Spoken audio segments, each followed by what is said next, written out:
Hey there, friends. How's it going? My name's Popeye, and today we got some more Unineko. Before we get started, just some trigger warnings for this game. This game deals with some pretty mature themes, even though we didn't hit on them last stream. But it deals with subjects such as death, torture, dismemberment, blood, gore, any of those against a minor. So if that's something that's not your cup of tea, this is your warning for that.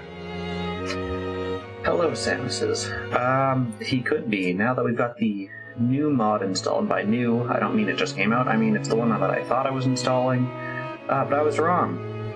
So, we've got this new to us mod.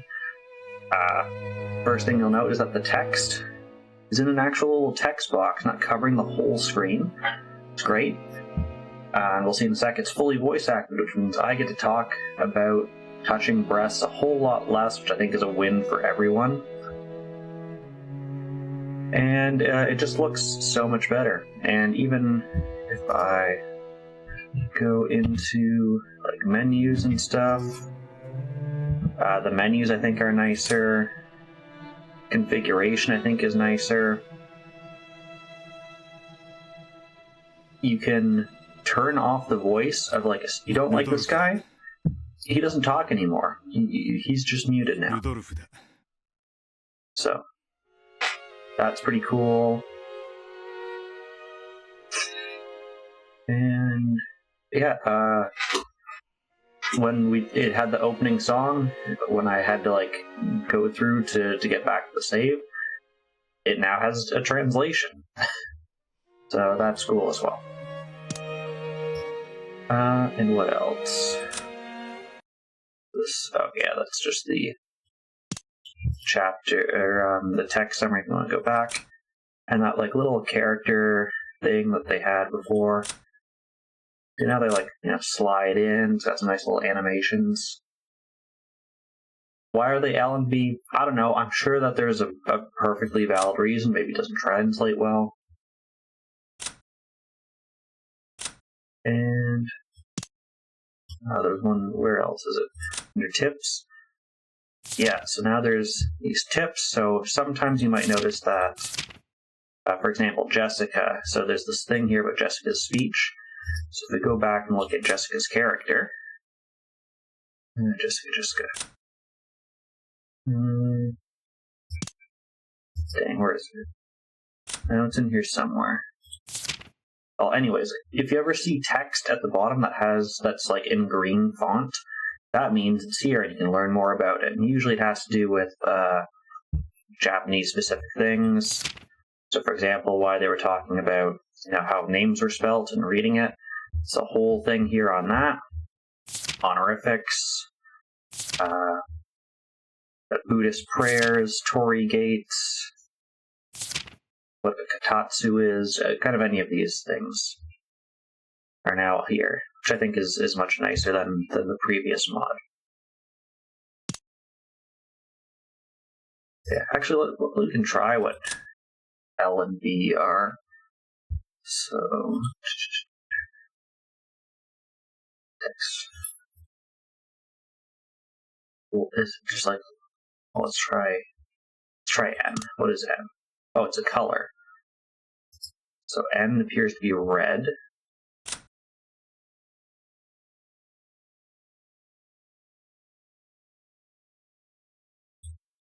Let's be see-through-y. Go back. Aha. L was what we started on. Oh, and T is just nothing.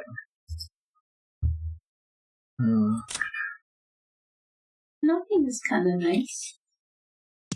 Because you get to see the full model. You can always click escape to see if you want to do like screenshots and stuff. Yeah. Nothing is kind of nice, unless the text goes over, like, something that would make it hard to read, but... Samus is hi. Hi, Samus. Yes, they had... Yeah, Tokyo is East Capital. So there you go.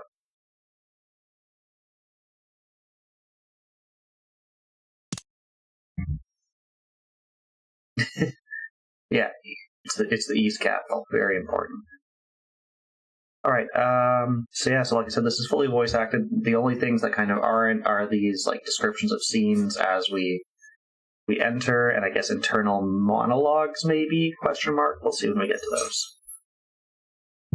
But hopefully we recognize everyone, even though they're now in full 4K. As we entered the entrance hall, an aged servant greeted us. Now, him I remembered. The most senior member of the staff, Genji-san, served as the head of the servants. バトラ様、お久しゅうございます。 As our eyes met, he saluted us with a composed voice. Didn't give quite as refined a bow as Goda's. It was a bow that had feeling, even if it wasn't polished to the same degree. ゲンジさん、本当にお久しぶりっす。 Doing good, could have done without even more snow. お元気そうですね。 You can come and take the snow anytime you want now. おかげさまで、健やかに過ごさせていただいております。バトラ様こそ、ご立派になられました。親方様の若き日に、少し似てこられましたな。Oh yeah, and there's lip sync as well. 俺がじい様に？ってことは、さぞやじい様は若い頃モテたろうな。 Now you can hear his creepy laugh, because I wasn't doing that. ここからはシャノンに代わって、私がご案内申し上げます。どうぞこちらへ。Shen and Chen bowed deeply and saw us off. Leaving the entrance hall, we climbed to the dining hall under Genji-san's guidance.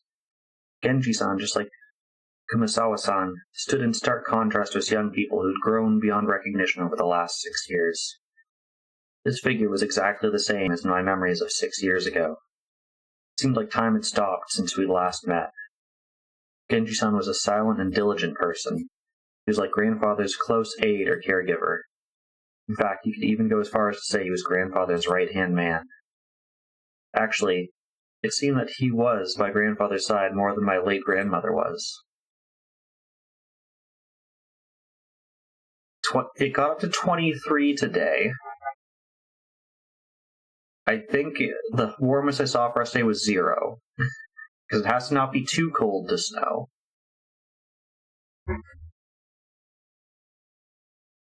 According to Jessica, grandfather trusts him more than any of his blood relatives. But I wonder how long he's served. I've never asked for details, but I think I've heard he's been here since the beginning, when this mansion was constructed. That is to say, he's dedicated half of his life to serving here. No wonder grandfather trusts him. As we cut through the open-ceilinged hall behind Genji-san, I found something I had no memory of from 6 years ago.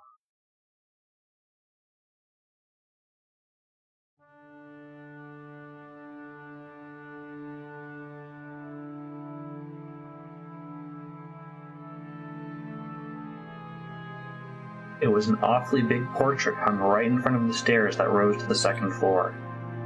Without thinking, I stopped walking, under its spell. Since I had suddenly stopped, Maria, who was following behind me, ran into my back. Yes, and I also wasn't doing all of Maria's... I don't even know what you call these. ああ、悪い。なあ、ジェシカ、あんな絵、前はあったっけ？ I pointed at the large and conspicuous portrait hanging in the hall. Everyone else stopped too. ああ、そっか。バトラが来てた頃には、あれはかけられてなかったっけ？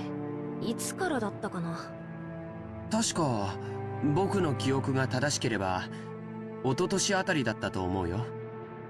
さようでございます。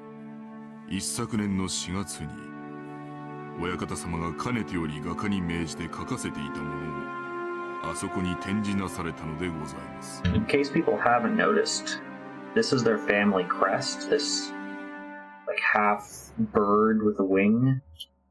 Everyone has it. You can see here, what was his name? Goda? Or no, Genji. It's the sand bird from Super Mario Sunshine. But some people have it here. I think Jessica has hers on her shoulder. Some people have it on like their lapel, but everyone has it somewhere. Yeah, there's on the lapel, and his goes the other way.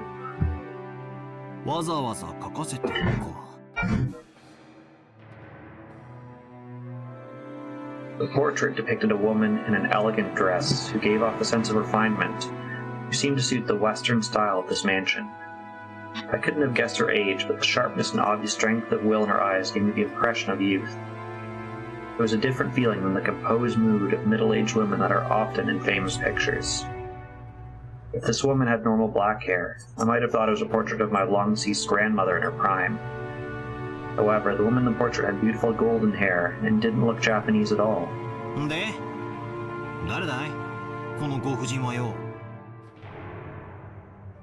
As though trying to show off her knowledge, Marie answered that simple question with authority. Beatrice.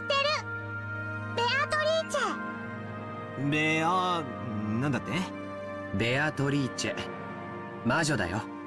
バトラ君は昔聞かされたことない？魔女？ってこの島の？ I think I said this already, but Rokkenjima is a small island that's only about 10 kilometers around. However, considering that only the Ushiromiya family lives here, that's quite large. Only a harbor and the site around the mansion were set up to be lived in.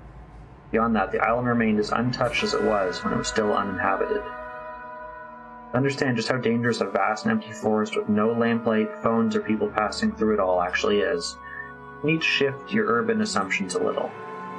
You see, if by any chance you fell down a hole into the depths of the forest and sprained your ankle, cry or scream and no one will come to save you.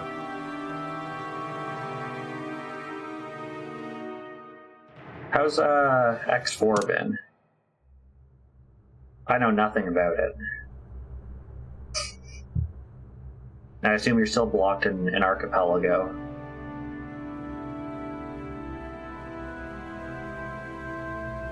And waiting? Waiting doesn't seem fun. It then got dark, the forest where there are no streetlights would become enshrouded in complete darkness.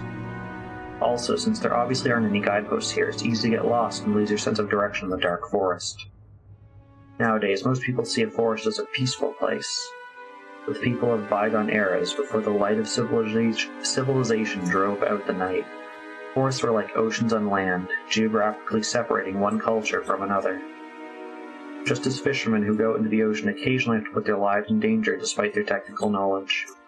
Technical knowledge was also demanded of hunters who went out into the forest. Their lives were occasionally put in danger just the same. Ah, I see. That's kind of what I did with Final Prophet. I'm sure I could have come up with like better ways and ways to like keep doing stuff. But it was also just as easy to leave it running for like 2 hours and just acquire millions of dollars. I have 2 checks left that I have to circumvent the whole map to get to. I did, just before this, I got Droth Progressive Shield, so maybe that unlocks something. There's something else I got him as well. I don't remember. Progressive Shield was I think the more important one.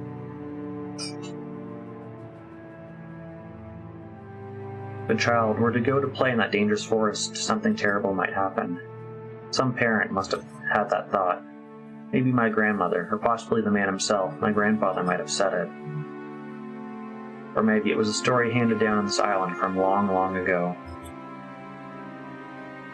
There's a terrible witch in the forest, so you must not go in. Thus, Rokkenjima's ghost story was born. That is, the legend of the Witch of Rokkenjima. When we say the witch on this island, we're referring to the master of the vast and savage forest. Which reminds me, when I was little and stayed at this mansion, during the eerie nights where the wind and rain struck the windows, stories like the Witch of the Forest is roaming around in search of a sacrifice scare the heck out of me. Beatrice, huh? As I searched my memory, prompted by Aniki, I did vaguely remember being told that was her name when I was very small. なるほどな。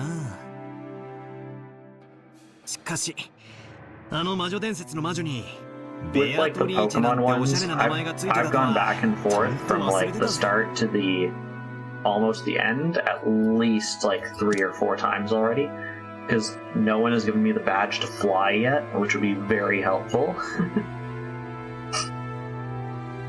じいさまめ、孫たちが信じないもんだからわざわざ絵に描きやがったか。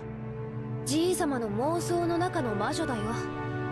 この絵を掲げた頃から現実と幻想の区別がつかなくなり始めた。私たちにとっては想像の中の魔女に Well, I 過ぎない will けど、 need the badge eventually to beat the Elite Four. 彼女はこの島にいる存在。いる。だからそれを理解することができない私たちにもわかるようあの絵を描かせたって言うんだけど、気持ち悪いったらありゃしないぜ。お嬢様、親方様にとっては大切な肖像画です。親方様の前でそのようにおっしゃられることがございませんよ。わかってるぜ。頼まれても言わねえよ。Jessica turned away after glaring a second at the portrait. 行こうよ。食堂にみんなを待たせてるよ。お腹すいた。 Only a small portion of this island is controlled by the Ushiromiya family. All of the wild remainder was the witch Beatrice's domain. One could say that she was the being who actually ruled over Rokkenjima. That unsettling, ominous feeling I had on the boat trip, when I learned that the shrine had been struck by lightning, revived within me a bit. At that time, Kumasawa-san had tried to tell an ominous story about Rokkenjima and had been stopped by Jessica. I didn't know what she had tried to tell us about this island. There's one thing I did know. Rokkenjima's ruler was not the Ushiromiya family. It was the witch Beatrice. Yes, because this was the witch's island.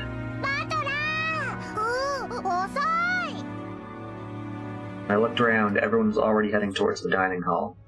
I hurriedly chased after them.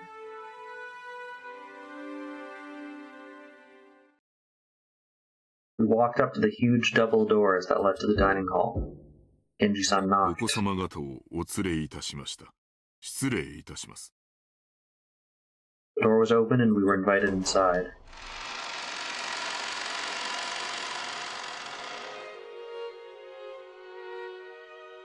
Dining hall, which screamed filthy rich, featured a super long table, which was obviously designed with no other purpose than to make the guests conscientious of their rank. Our parents were already seated at it in accordance with that 遅えぞ ordering. ガキども。早く席につけよ。 The old bastard pressed us to sit. Only the places where we would sit were empty at the long table, which only made us feel our tardiness all the more. The seat at the very head of the table, which you might call the seat of honor, was for the most highly ranked and reserved for grandfather. It was still empty. He was probably planning to come in last to make himself look important. The seating order, as he faced the seat of honor, went from left to right in rows of 2, the ranking being lower the further you were from it. So on the left-hand side of the row closest to the seat of honor was the second-ranked seat, belonging to the eldest of the adult siblings, Uncle Kraus. Looked like he hadn't arrived yet either, so that seat was empty. Opposite him, on the right-hand side of the first row, sat the eldest daughter of the family, Auntie Eva, ranked at number 3. The left-hand side second row was for number 4. There sat the old bastard, Rudolph, the third of the siblings. Opposite him sat number 5, the youngest sibling, Auntie Rosa. Going like this, you might think that the next ones to come would be their husbands and wives, but yes again, as the left-hand seat in the following third row, meaning rank number 6, was actually Jessica's seat. Opposite her was George Anarchy. Then, the seat next to Jessica was me. Opposite me was Maria. Next to me, on the left-hand side of the 5th row, all the way down at number 10, finally came on at Sugi. Opposite her was Uncle Hideyoshi. Next to Aunt Natsuhi, in the sixth and final row on the left-hand side, was Kirie-san. The seat opposite to Kirie-san had been laid out like the others, but was empty. According to this ranking system, that's the spot where Auntie Rose's husband should be sitting. He hasn't come, as far as I know, yet. The table has been laid for his seat. These kinds of ranking orders usually permit the spouse a corresponding status. But the Ushiromiya family had an original kind of ranking. It beats a leftover of male chauvinism. Under the notion that a mother's womb is only a temporary house for the child, she contributes no genes. Children of direct descent would have the highest ranking followed by the grandkids, meaning that the spouses with no blood ties would be considered the last in line. It's terrible, but according to that ranking order, grandmother, if she was still alive, would be in a position even lower than mine.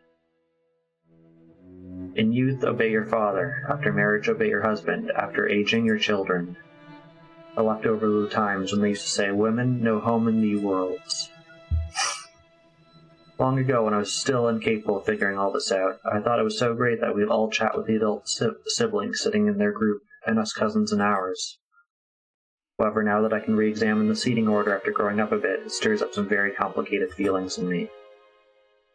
Aunt Natsuhi married to the eldest son of the family, responsible for managing the household, and number 2, for all practical intents and purposes, sat to my right, which meant she was 2 steps lower than me in the ranking order. It was difficult to guess what was going through her head. That's why I made a small apologetic gesture before sitting down. お久しぶりですね、バトラー。ずいぶん背が伸びましたね。はい。食ったり食べたり食事したりしてたら、いつの間にかこんな身長に。さすが男の子ね。身長はいくつくらいあるの？180かな。つーかおばさん、そこは食べてばっかりじゃねえかってつっこ。ああ、ごめんなさいね。After a moment, she gave a small laugh, but it seemed she couldn't quite figure out what she was supposed to be laughing at. This woman is Aunt Natsuhi. She's the wife of the eldest son of the family, meaning she is my dad's older brother's wife. Is it easier if I call her Jessica's mother? Feels bad to say it like this, but not that I hated her, but I didn't particularly like her. She never got into our kids' circle, and my only impression of her was as someone who always talked about complicated stuff with my parents, while having a crabby expression on her face. Fact is, that having barely ever exchanged words, I hesitated a lot even in just how to approach her. It was pretty much a flop. The silverware had been tidily set up on the table, but the meal itself hadn't been brought in. As a rule, the meal doesn't start until the man at the head seat has taken his seat. As long as grandfather, the highest rank, didn't come, lunch would be indefinitely on hold. Not even the appetizers would come. In other words, the silence in the dining hall was the sound of our parents, as they withstood their hunger and waited, in tenterhooks, for grandfather to come. Except that grandfather I also remember always showed up at the right time when we ate together like this. He would never have been so late as to have everybody else waiting on him. 遅えな、じいさま。俺の記憶じゃ時間に厳格な人だったと思うんだけどな。まあ、6年前はそうだったかもな。最近はそうでもねえよ。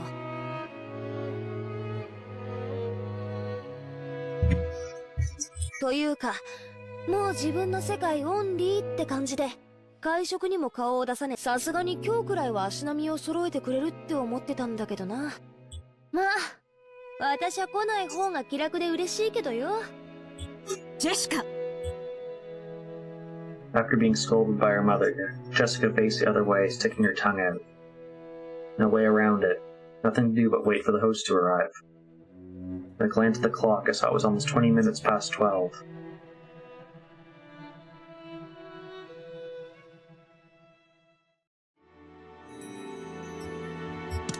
The aged master of the Ushiromiya head house, Ushiromiya Kinzo, was there in his study. The clock showed noon, but he didn't even attempt to get up.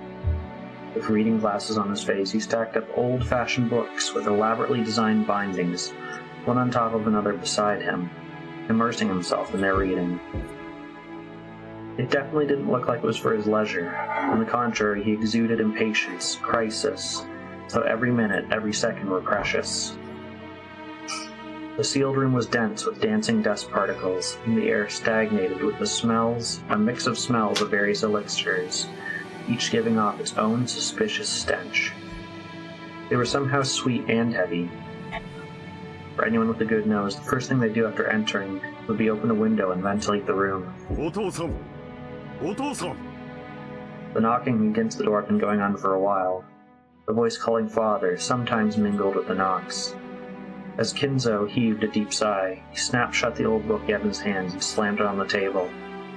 Then he yelled at Kraus, who was continuing to knock on the door. Yakamoshi!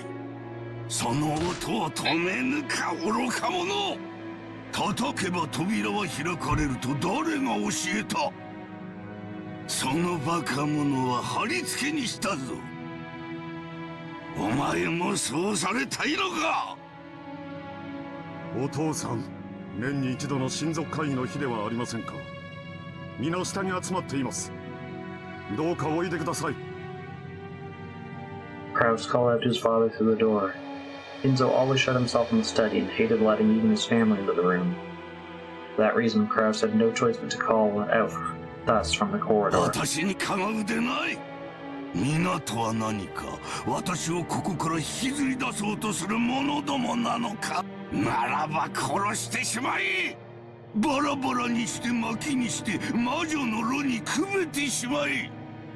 その炉には鍋をかけて苦いおもぎを煮るがいい。黙示録の煮汁はそれでも私をここから連れ出そうとするバカ者どもに飲ませてやれ。残りは酒につけるのだ。ああ、源氏はどこだ。源氏を呼べ。苦界の魔師を用意させろ。緑の妖精のささやきが届かぬ。ああ、源氏はどこだ。源氏を呼べ。Before the door, Kraus, Nanjo, and Kenji kept waiting for the master of the house, who would not come out. すっかり嫌われてしまったようだ。もう私の声では何も届かんよ。Kraus shrugged as if saying, "It's no use," and smiled bitterly. He himself hadn't believed for a moment that his father would answer his calls. However, as it was the duty of the eldest son, he had formally made the request. 金蔵さん、あんたの顔を見に息子や娘や孫たちが来てるんじゃないか。ちょっと顔を見せてやったらどうだね。うるさい、黙れ。私に意見するというか何条。貴様など呼んではおらぬ。私は源氏を呼べと言ったのだ。さあ急げ、すぐに呼べ。時間は常に有限だ。人たちはすでにラッパを構えているぞ。なぜにそれがわからぬか、愚かな羊どもめ。Kinzo slammed the old heavy book on the table over and over. Brackett obviously indicated his highest displeasure. Kinzo put his spectacles down and flew up from his chair. He spread his arms wide open as if to sing to a packed opera house, as if appealing to someone, and yelled. なぜだ。なぜにいつも私には邪魔が入るのか。すべてを捨てよう。すべてを捧げよう。その見返りに私は一つしか求めないというの。おー、ベアトリーチェ。お前の微笑みをもう一度見られるならば、私は世界中から美少を奪い取り、すべてをお前に捧げよう。おお、イナゴの軍団長たちよ。世界中から美少を刈り取り収穫せ。すべてが汚らわしい。すべてが煩わしい。なぜこの貴重な一日に私は邪魔を受けねばならぬのか。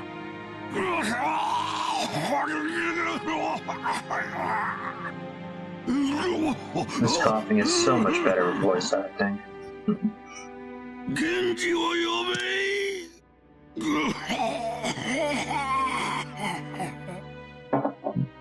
何を怒鳴ってるのかもさっぱりだな。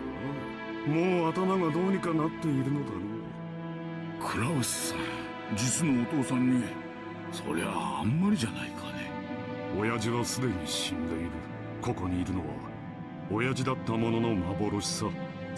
いずれにせよ本人にここを出る意志がない以上、どう金蔵さん。Choking coughs continued to pour from the study. 私は下に戻る。ゴーダの自慢のランチをこれ以上無駄に冷ましてしまうことはない。親類たちにとって当家での数少ない楽しみだろうからな。Kraus spun on his heels, looked at his wristwatch, mumbling and acting as though he had wasted time doing something he knew would be in 源 vain. 氏さん、親父殿がお呼びだ。相手を頼む。かしこまりました。南條先生、食事に行きましょう。いつまでもここにいると、この甘い匂いで味覚までおかしくなってしまう。 Without waiting for Nanjo, Kraus went downstairs. Genji urged Nanjo to go and eat. Nanjo looked first at Kraus's back as he disappeared down the stairs, then to the study door, and he let out a deep す sigh. まんが源氏さん、頼みます。はい、お任せください。お酒はなるべく与えないように。あれは常習性が強すぎる。源氏はまだか。何者が源氏を阻んでいるというのか。源氏はどこだ。源氏を呼べ。さあ、ここはお任せください。すみませんNanjo な。gave a small duck of his head and descended the stairs. Genji saw him off and knocked at the study door. 親方様、源氏でございます。源氏か。何故私をこれほどに待たすのか。そこには誰もおるまいな。はい、私だけでございます。Kinzo returned to his seat in the study and pressed an old-fashioned switch on the table. For a small delay, the heavy sound of the door unlocking could be heard. Kinzo believed that his family might try to break into his study. Perhaps someone once opened the window for some air and scattered some important documents or something. That had made him extremely upset. Now Kinzo had placed a secure lock in his room, making it so that without his permission, nobody could enter. Locking himself in the dungeon he himself created. Genji, who he trusted the most, was relatively free to enter the room, but even that was not absolute. If Kinzo was in a bad mood, he wouldn't be able to enter. Anyone else would be limited to holding a conversation through the door and not even seeing his face. And most of the time, they wouldn't even get a real conversation. However, that didn't pose any particular problem for the family. That was because they had no reason to go out of their way to interfere with the retirement of the cantankerous and aged head. The fact that he was completely immersed in his odd research and always locked up in his hideaway was something of a benefit. They made the most of his refusal to leave the study, entrusting him to the hands of the servants while they themselves kept their distance. 源氏、いつものやつを頼む。私は忙しい。はい。Genji headed to the corner of the study. There, suspicious-looking bottles boasting venomous colors were on display. They were actually liquor, but considering that they were placed in this shady-looking room, I almost suspect that they might be ghastly poisons. The inside of the study was filled with the mountainous library of outlandish books that Kinzo had amassed. There were bizarre old books, some banned, and each and every one of them either forbidden, cursed, or sealed. Of course, if one were to actually call them old books, Kinzo would fly into a rage and say something like this. Call them grimoires. There were candles which had melted in suspicious-looking fashion and taken on peculiar forms, all manner of other strange objects, probably having something to do with black magic. The constellations covering the celestial globe would have caused anyone who knew the night sky well to raise an eyebrow. The illustrations inscribed in old books, haphazardly left open, ranging from religious and mystical to demonic and grotesque, as well as bizarre diagrams of various magical circles. Above all, the sweet, poisonous smell that filled the room, which to those entering for the first time would surely be a profound assault on their sense of sight, smell, and all their other senses, making them lose their grip on reality. Inside that study, Genji, with his well-trained hand, prepared Kinzo's usual drink. He didn't know that the ghastly dark green liquid that filled the complexly designed bottle was liquor. You certainly wouldn't want to put it in your mouth. He poured a small quantity of that spirit into the glass, placed a cube of sugar in a strangely shaped spoon, and poured water from a pitcher over it. Strangely, when the colorless water was poured onto it, the dark green liquid turned a cloudy white. It created the strange visual illusion that the water had caused a chemical reaction, which made it all the more difficult to perceive the concoction as liquor. To this he added an original flavoring that Kinzo liked and fine-tuned the taste. There was no recipe. Success was measured only by Kinzo's mood swing when he drank it. He had learned how to make it only after so many decades. Genji placed the glass on the tray and made his way over to Kinzo. Kinzo was now gazing out the window.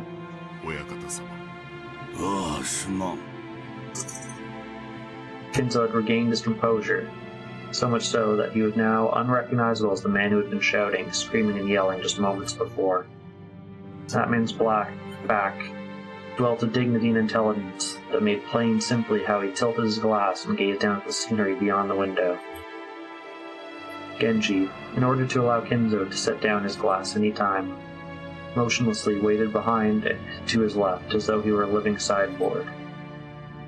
As he did, Kinzo stuck out the glass, his gaze still directed at the world outside the window. There was just a mouthful remaining.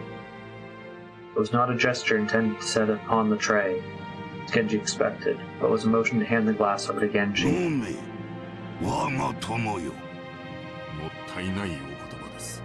私とお前の中に儀礼はいらぬ。飲め、友よ。いただきます。 Genji respectfully received the glass, inclined it a little to taste its contents, and he downed it in one gulp. お前が作るのを真似ているのだが、どうにも同じ味が出ぬ。お前が作る方がうまい。ありがとうございます。親方様のご指導の賜物です。 Kinzo smiled at his loyal subject, who refused to put aside rank even when asked to. However, he was not making fun of him. It was a relaxed, like the smile at a close friend's unriddable bad habit. 互いに老いたな。年を数えることも忘れてすでに久しい。今日まで過ごすことをお許しいただけたのは、すべて親方様のおかげでございます。 Kinzo gave a thin smile as if to say he didn't need compliments. 今日まで本当によく私に仕えてくれた。息子たちは誰もが私を変人呼ばわりした。大勢いた使用人も皆私を恐れてやめていった。お前だけが今でも私に仕えてくれる。もったいないお言葉です。私の余命もそう長くはあるまい。息子たちは私の遺産がいつ転がり込んでくるかをうろうろ待つハゲタカばかりだ。クラウスの愚か者は金を湯水のように使い、1枚の金貨を売るのに2枚の金貨を捨てておる。それで金を稼げたなどと妄言を。エヴァは金の亡者だ。あやつは私を鶏か何かだと思っておる。死んだらガラにして出汁まで取る気だ。ルドルフの間抜けは女遊びばかり。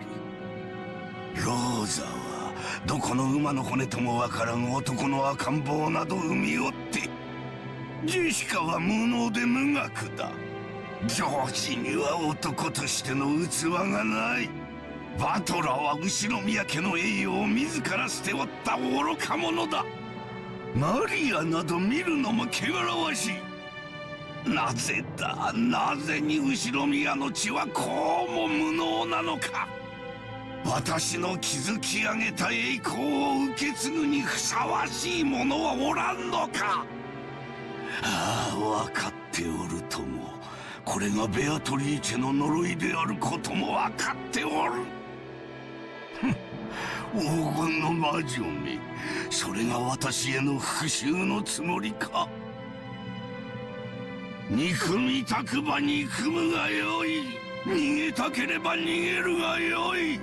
逃がさぬ逃がさぬ逃がさぬ逃がさぬわ。お前は私のものだ。常に私の腕の中でなくてはならん。私の生涯の全てなのだ。我が鳥かごにて永遠に私だけにささやき続けるのだ。ベアトリーチェ、なぜに微笑み返してはくれぬ。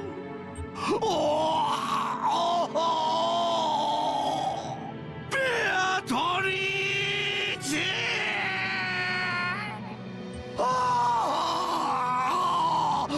I'm very happy I didn't have to read this out. For howling, Kinzo choked once again. Genji set the tray and the glass down and patted his master's back. Genji's facial expression did not change. It was always like this.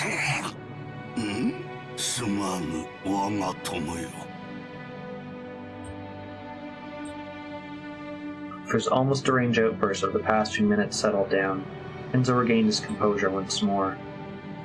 The way his attitude changed was like seeing two different people, a wild Kinzo and a composed Kinzo living together inside one body.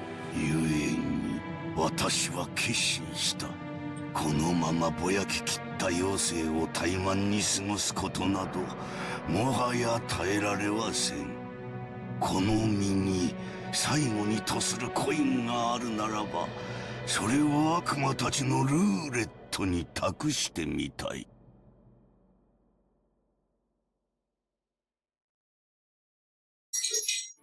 魔法の力はいつもかけるリスクで決まる。日本古来の呪術である牛の国参りがそうであろう。7日間儀式を目撃されてはならないというリスクを支払うからこそ魔力が宿る。困難なリスクが生じれば生じるほどに魔力は強く生じるのだ。神話に登場する数々の奇跡は天文学的リスクに奇跡的な低確率を得て成就した驚愕すべき魔力の結晶なのだと言える。モーゼが海を割ったのは神の奇跡ではない。蹂躙の計りに乗せられ軍勢によって航海に追い詰められた絶体絶命のリスクが奇跡の魔力を生んだのだ。同じことが同じ規模で繰り返されようとも再び海が割れることはないだろう。なぜならモーゼは力ある者たちのルーレットの麻生木ナユタをかけたよりも多く存在する目の中に一つだけ刻まれた奇跡を見事引き寄せることができたからだ。So let's see what this means. I pressed the wrong button.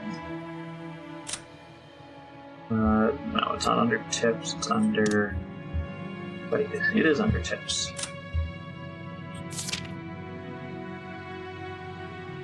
Here are large Japanese numbers.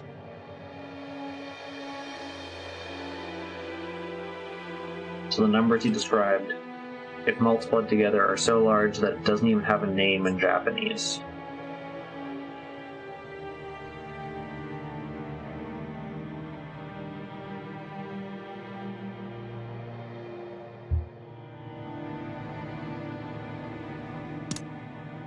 その天文学的確率に勝利できる力、そう、奇跡をつかみ取る運気はすなわち魔力なのだ。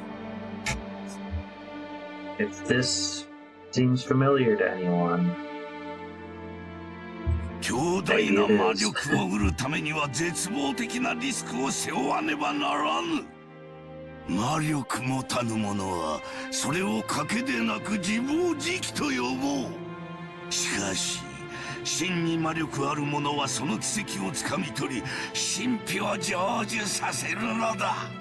もしも私にその魔力があるならば、私はその奇跡をつかみ取るだろう。生涯を費やした願いを実現できるだろう。Kinzo looked up to the sky outside the window. He spread his arms as if appealing to someone in the も skies. し私にその奇跡を手にする資格があった。おー、ベアトリーチェ、ベアトリーチェ、お前の愛くるしい笑顔をもう一度だけ見せてくれ。どれほどの月日を経ようともお前の面影が消えることはない。ただお前の美少が見たい、それだけだ。お前から授かったものを全て返そう。 Thank you for the follow. あの日からの栄光を全てお前に返そう。富も名誉も黄金もいらぬ。お前に授かった全てを返そう。私はただお前の美少が見たいだけなのだ。五章だ、ベアトリーチェ。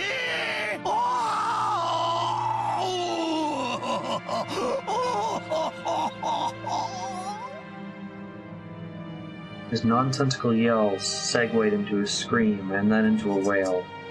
Kinzo crumpled onto the floor and clawed at it with both hands.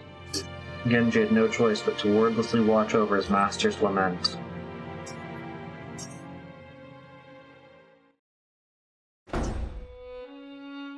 やあ諸君、当主様は具合が優れられないとのことだ。せっかくこうして1年ぶりの会合に集まってくれた諸君と昼食を共にできないことを非常に残念にしておられた。ゴーダ、ランチを始めてくれ。かしこまりました。それでは本日の昼食を始めさせていただきます。 This man has like a chin that matches his bow tie. 南條先生、そんなにお父様のお具合は悪いの？せめて顔くらい見せてくれてもいいわよね。体調というよりは機嫌ですな。こればかりはつける薬がありませんので。おいおい、機嫌ってまたかよ。そりゃないぜ。こちとら秋のクソ忙しい時期にスケジュール都合してご機嫌伺いに来てるんだ。それをよ。よかったじゃないかルドルフ。ご機嫌は伺えたんだ。それとも不機嫌な親父殿を私に代わりお前が説得して連れてきてくれるのかね。まさか。Rudolph shrugged. Apparently, even though Rudolph seemed to resent the way his father did whatever he pleased, he'd rather avoid seeing his face if he could help it. 夕食までにはその機嫌治りそうなの？クラウス兄さん。そんなことは知らんよ。親父殿に直接聞いてみるといい。もっとも声をかけない方が機嫌の治りは早いと思うわね。源氏さんだけだよ、じい様の機嫌を直せるのは。情けないぜ。自分の親の機嫌を使用人に直させるんだからよ。ジェシカ、余計なことは言わなくていい。He planned for a complaint to be heard only by her cousins, but it had reached even Krause's ears. Scolded, Jessica scowled and turned away sulking. 機嫌がうんぬんってことは病状はそんな悪くないんじゃねえの？元気がないってんならともかく機嫌が悪いってのは少なくとも気はしっかりしてる証拠だぜ。おじい様は特に強い気力をお持ちだからね。でも体が必ずしもそれに伴えるとは限らないよ。去年からずっと余命3ヶ月って言われ続けてる。最初の診断が正しいならおじい様は気力だけで流らえてるってことになる。気遣ってあげないといけないよ。Lunch started with the family head seat still empty. The man who should have been sitting there was already old, and the brilliant glory which had rebuilt the Ushiromi family in a single lifetime was slowly being forgotten.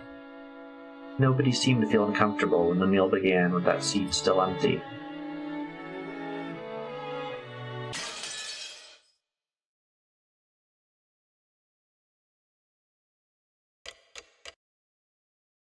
advance of about an hour. The Ushiromiya Family Conference was held once every year. It took place on the first weekend of October.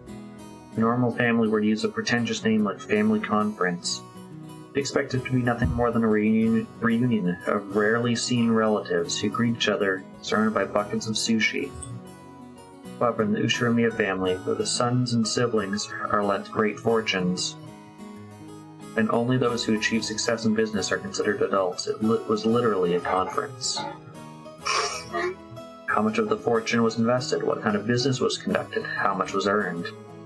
As a result, how much of the fortune borrowed from the main family could be repaid? Alternatively, how much would be borrowed for future business ventures? What lessons had they learned, and what could they learn from their mistakes? It seemed that topics like these had been discussed very seriously in the past. My dad called it a bed of nails.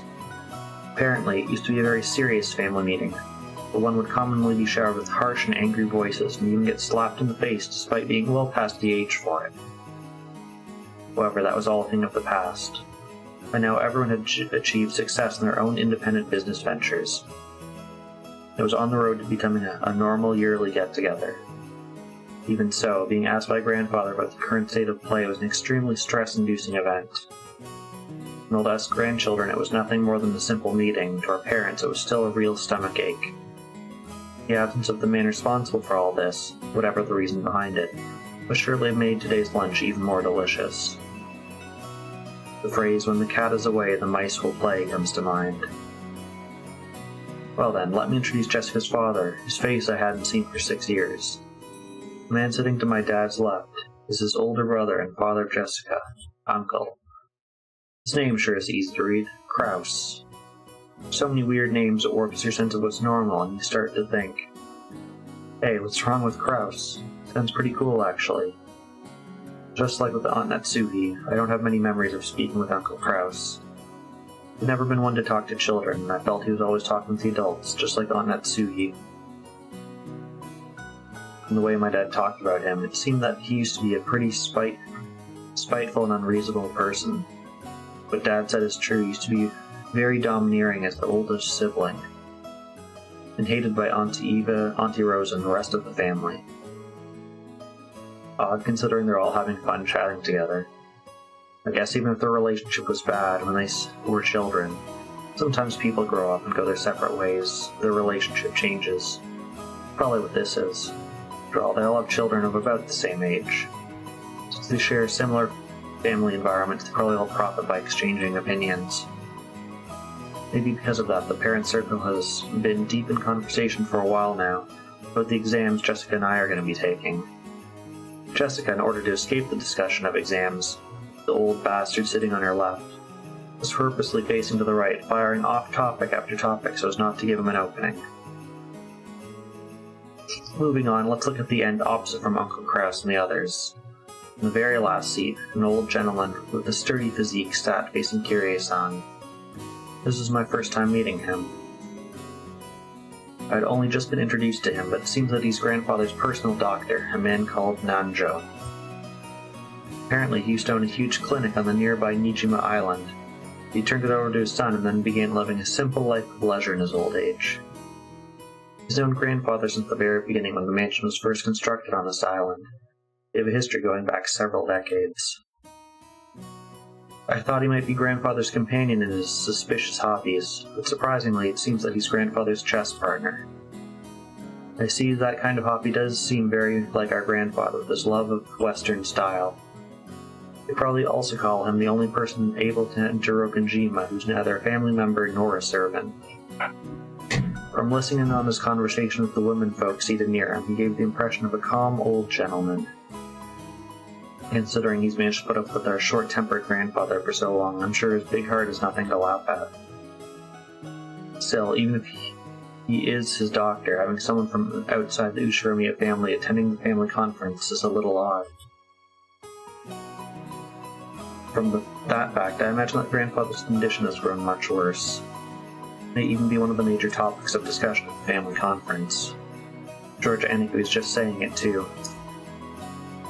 The past year, grandfather has been continually pronounced as having very little time left to live. It's awful to talk about, but grandfather is an extremely rich man.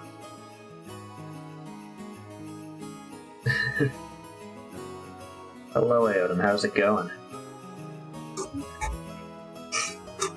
At the time of his death, his wealth will suddenly be released along with our parents' stomach acid, surely leading to some serious ulcers. With this kind of thing, the greater the number of ways it must be split, the more trouble will be caused splitting it. This kind of talk would probably also be included in the family conference. Oh well, it's not like it has anything to do with us children. Finally, even though he's absent, let me introduce our grandfather. The person who should be sitting in that seat of honors, Ushiromiya Kinzo. It really sucks. He gave everyone else in the family these weird names, but he himself uses one which is conservative as all hell. If only his name were written with those characters for Golden Vault. But he'd let us call him Goldsmith or something. That'd be totally awesome. You'll probably gather from all the talk about him, he's a frightening person with an extremely short temper. So I'm just his grandkid and haven't met him since I was in elementary school 6 years ago. I don't remember having been beaten by him, but it seems our parents were raised with an iron fist.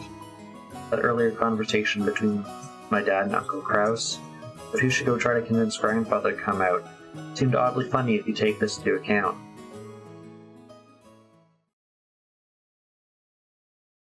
In order to tell grandfather's story, you have to take yourself all the way back to before the Showa era, 1926 to 1989, to recount the tale of the Ushiromiya family.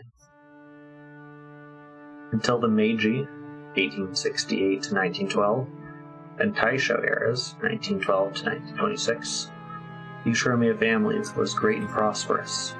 They owned several spinning mills and were very wealthy people who merely had to fall about laughing while the money rolled in.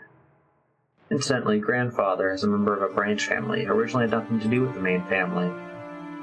Distantly separated from the head's inheritance, he apparently had very little involvement with the head house. However, during the Great Kanto earthquake in 1923, the mansion owned by the Ushiromiya main family in Odawara was flattened. The spinning mills in Tokyo were all burned down in a huge fire. The Ushiromiya family lost most of its wealth and family members in an instant. Then it became a matter of who would become the heir to the main family. It turned out none were left except for Kinzo, who was as far removed from the main line as they come.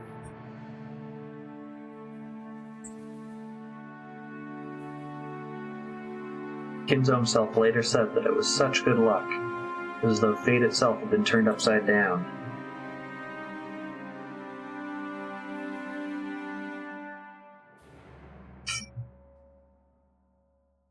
That grandfather's ordinary life did a 180. He was entrusted with reviving the wealth that the dying Ushiromiya family had almost completely lost. Of course, just because you suddenly dump a task on someone doesn't mean they can do squat to accomplishment. I doubt the people around him were expecting much. But this is where grandfather began to display his extraordinary talent and good luck. Grandfather used all the family funds and everything from his hair on his head to his toenails as collateral to borrow a massive amount of money, created a gigantic supply of funds, and immediately started a business. It's like tumbling down a hill on a bike without any brakes, and then jumping onto a neighboring bike and then another one. It's like some crazy street performance. Probably anyone would have thought that grandfather had no business ability. With an unbelievable amount of good luck and miracles, and coincidences piling up and every chance taken advantage of, before anyone knew it, he had forged powerful connections with the Allied forces. At that time, MacArthur and the GHQ were in charge of Japan. Grandfather, in the twinkle of the eye, began succeeding in business under the protection of the occupying forces, quickly becoming very rich. At this point, it was no longer luck, but information that won the day. It must have made some seriously thick connections with the occupying forces. Grandfather knew about the emergency demands that had been made for the Korean War before they happened. No, more than that, he must have foreseen these special procurements and started penetrating those markets from the very beginning. History textbooks say that all of Japan made a large profit off the emergency demands for the Korean War, but that wasn't the case in reality. Only a very limited number of the super rich played the money game and made an easy profit. Most of the citizens remained poor. In other words, Grandfather was an extremely lucky member of this group of winners. This all happened during the year 1950, I think. And since the year of the Great Kanto earthquake was 1923, that means Grandfather was able to revive the near-dead Ushiromiya family to a level even higher than he'd been before in a span of only 20 to 30 years. Yes, he's the grand winner. With that, you'd think he would revive the main family in Odawara. For some reason, he went and did something as crazy as buying an entire small island in the Izu archipelago. Buying an entire island is not something that you can ordinarily do today. However, Grandfather was clever. He contacted the GHQ and applied for the establishment of a marine resource base. He acquired this island as a business property, and then reneged on it and claimed it as his own plot of land. After the war, there were prevention measures against food shortages, and furthermore, he had the sponsorship of the GHQ, which meant that nobody could oppose him. It seems that Tokyo provided the land for him for next to no money at the time. Tokyo later made repeated complaints for the land to be returned. Not much could be done due to the involvement of the GHQ, even though they'd been pushed into it. No doubt he bribed everyone there was to bribe. In the end, the city gave up in frustration. Grandfather, with considerable skill and blessed with good luck, managed to weather the stormy seas of that period, obtaining a vast fortune in his own island. Of course, it wasn't all luck. He was skilled in English, and this was cultivated by his Western obsession. It was by using that as a weapon that he was able to make inroads into the GHQ. The mansion was immediately built on the island. That would be this mansion. Grandfather would always love the West, made this once uninhabited island, Brokenjima, a canvas upon which he could realize his dreams to his heart's content. The Western mansion that he had always imagined, overflowing with emotion, a beautiful garden where various roses had been planted. A private beach where nobody other than himself would ever be permitted to leave a footprint.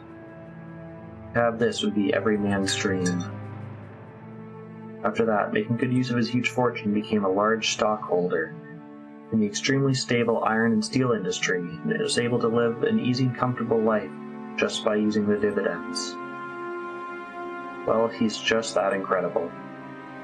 This kind of person normally gets portrayed after the fact as having the ability to foresee and predict the future or something. Grandfather denies all of that, repeatedly saying that he's simply blessed with extraordinary luck. Anyway, even a lord like that, with all of his dreams made real, can't help but grow increasingly odd when locked up alone on an island. Everyone knows he's been obsessed with the West for a very long time, but none of our parents really know when his bizarre black magic hobby began. Perhaps his love of black magic began way back when he became fascinated with the West. Possibly, his miraculous stretch of good luck, which allowed him to revive the family, caused him to feel a mysterious power in himself. At some point, but Grandfather began to make the research of black magic his life's work, filling up his study with suspicious books, chemicals, and magical items, as he became increasingly bizarre. These being the few remaining years of a person successful in life.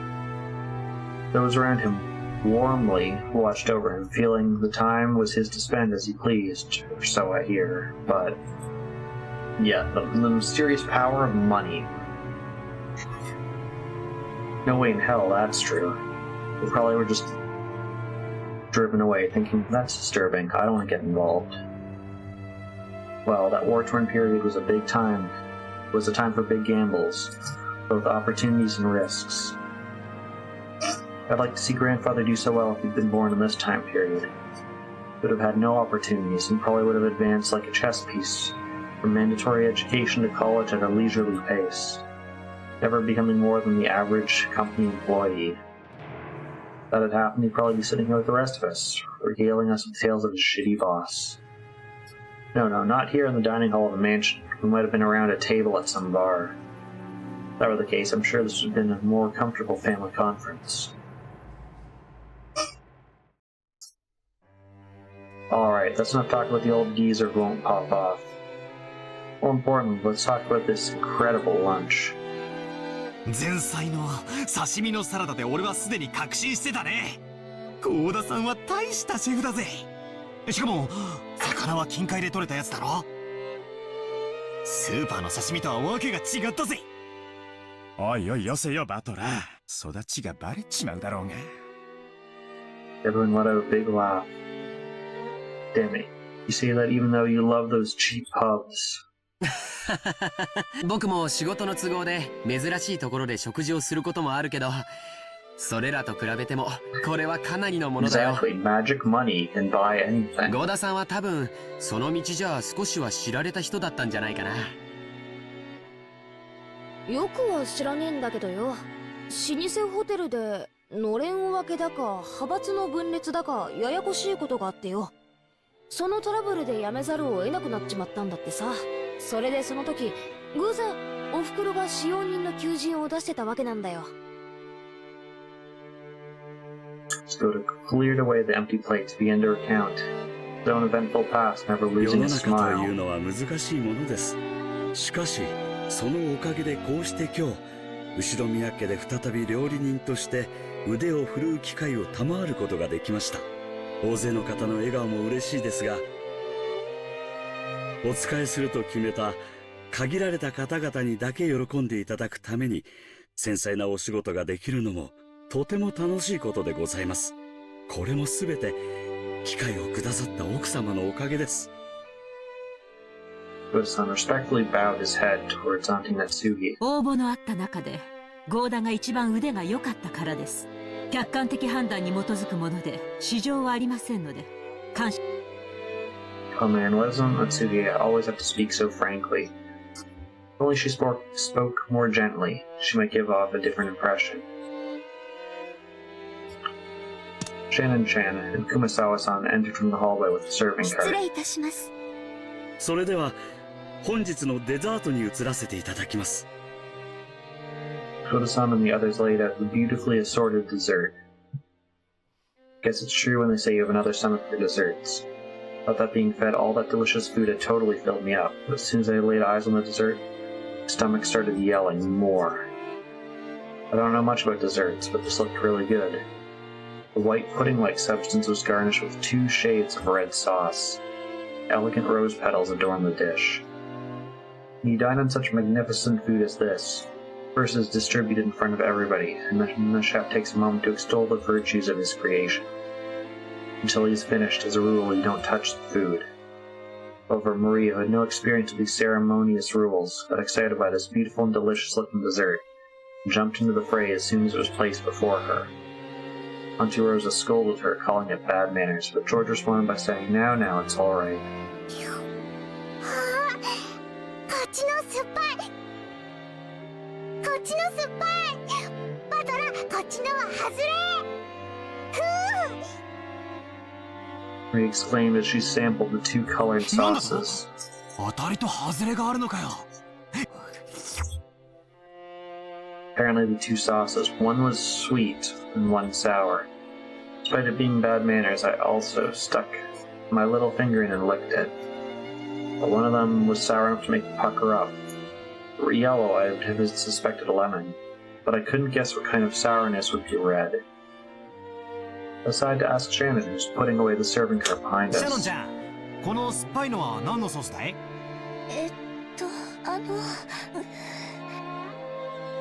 ？Shannon-chan hesitated to speak. Maybe she was just setting the table and doesn't really know. She's hesitating a bit much for that, though. Did I ask something wrong? Maybe something that we'd be better off not knowing about? While Aunt Natsuhi acted as though she had a headache, Kumasawa-san, who was sitting the other side of the table, began to laugh at the ho ho ho ho. 何の材料を使っていると思いますか？驚きますよ。全然わかんねえぜ。というか、熊沢のばあさんがそういう笑い方すると不気味でならねえぜ。で、何なんだよ、正体は。最初ですよ。お耳を拝借。Kumasawa-san leaned across from the other side of the table. He asked to borrow my ear, so I leaned forward too. Their interest caught Jessica, George, Anarchy, and of course Maria also put their ears closer.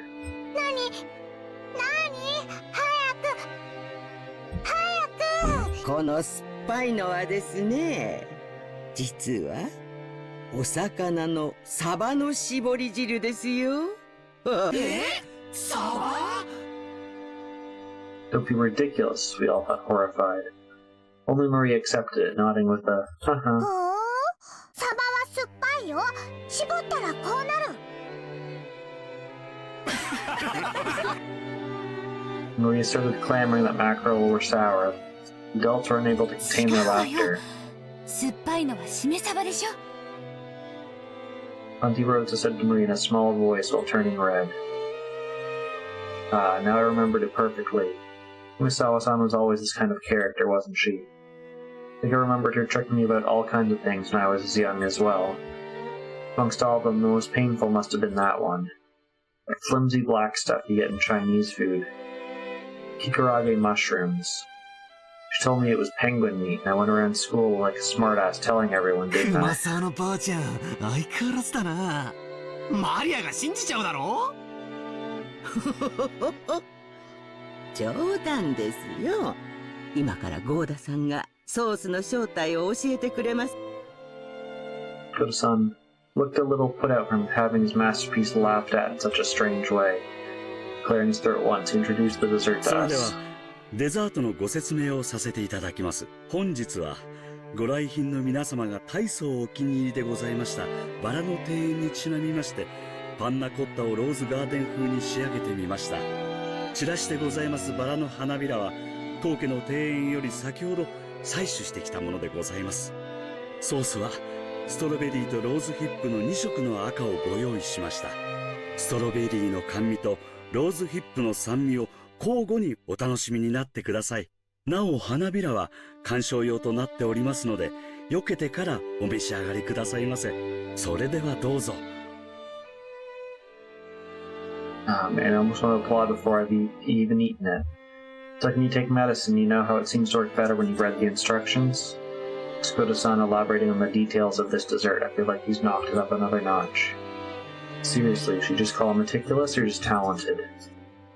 The dessert was probably planned from the beginning, but he took a cue from our stopping in front of the rose garden earlier today. He displayed an incredibly timely awareness of the season just by adding a few rose petals from that garden. This combination of sweet and sour was also exquisite. It was just sweet. You just get used to it and become bored halfway through, but by bringing in the sour sauce at that point, you get a really vivid taste. And then once you return to the sweet sauce, all of the sourness in your mouth is replaced by the enjoyable sweetness again. I'm sure everyone else felt the same way. Every time Goda-san passed by one of the seats, someone praised the taste of his creation. いかがですか、奥さん。相変わらず見事です。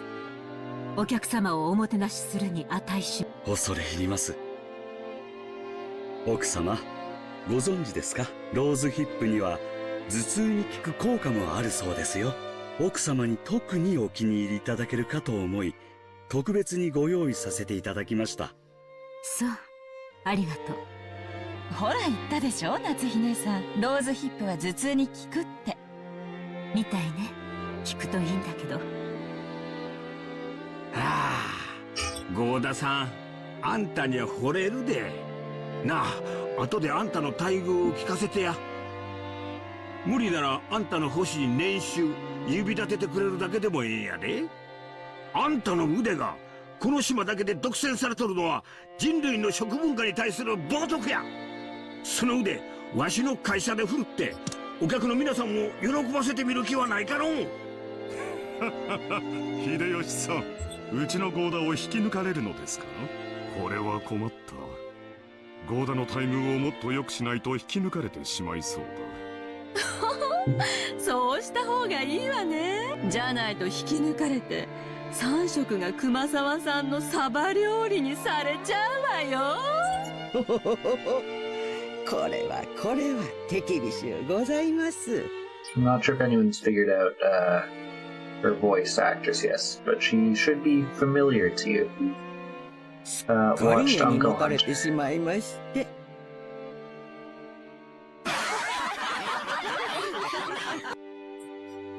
Everyone let out a huge laugh.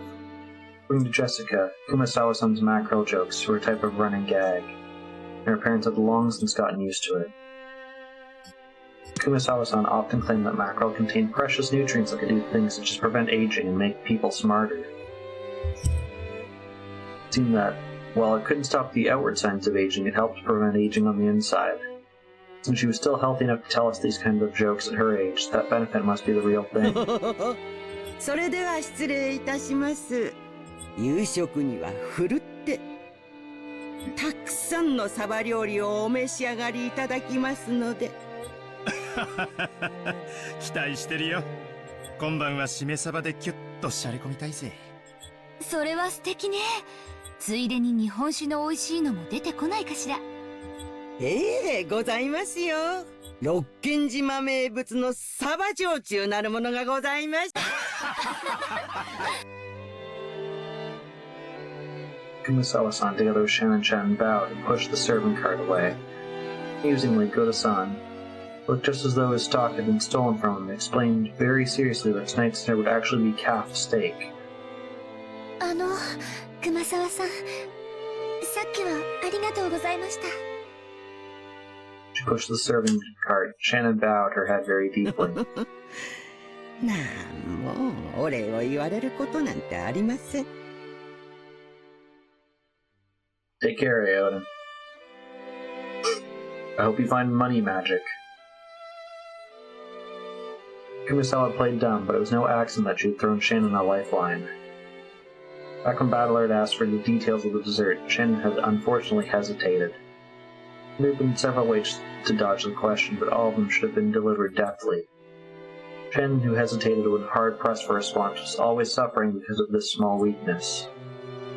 Only Shannon, like Goda, had a little of the craftiness needed to skillfully shake off a mistake. Her days would be a little more comfortable. This weakness was especially unfortunate considering how flawlessly she could handle her work.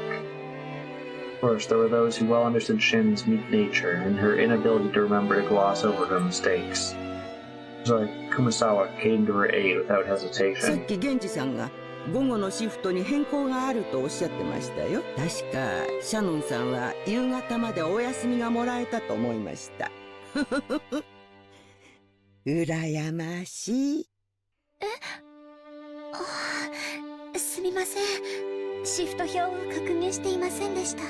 そうそう、オーブンでこれからちょっとサバを焼こうと思ってるんですよ。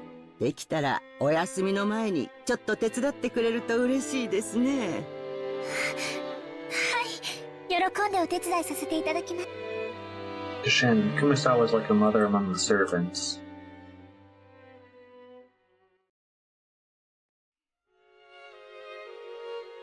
The dining hall needed to be cleaned up, so we were chased out. Instead, tea would be served in the parlor. It seemed that we would be preparing the black tea that Auntie Rose had brought from Aunt Natsugi. Ri insisted that she also wanted to drink the black tea, but was rejected by the old bastard who told her that and the rest of us kids to go play outside. みんなで表に散歩に行かないかい？バラでも見に行ったらええ。でも天気には十分注意するんやで。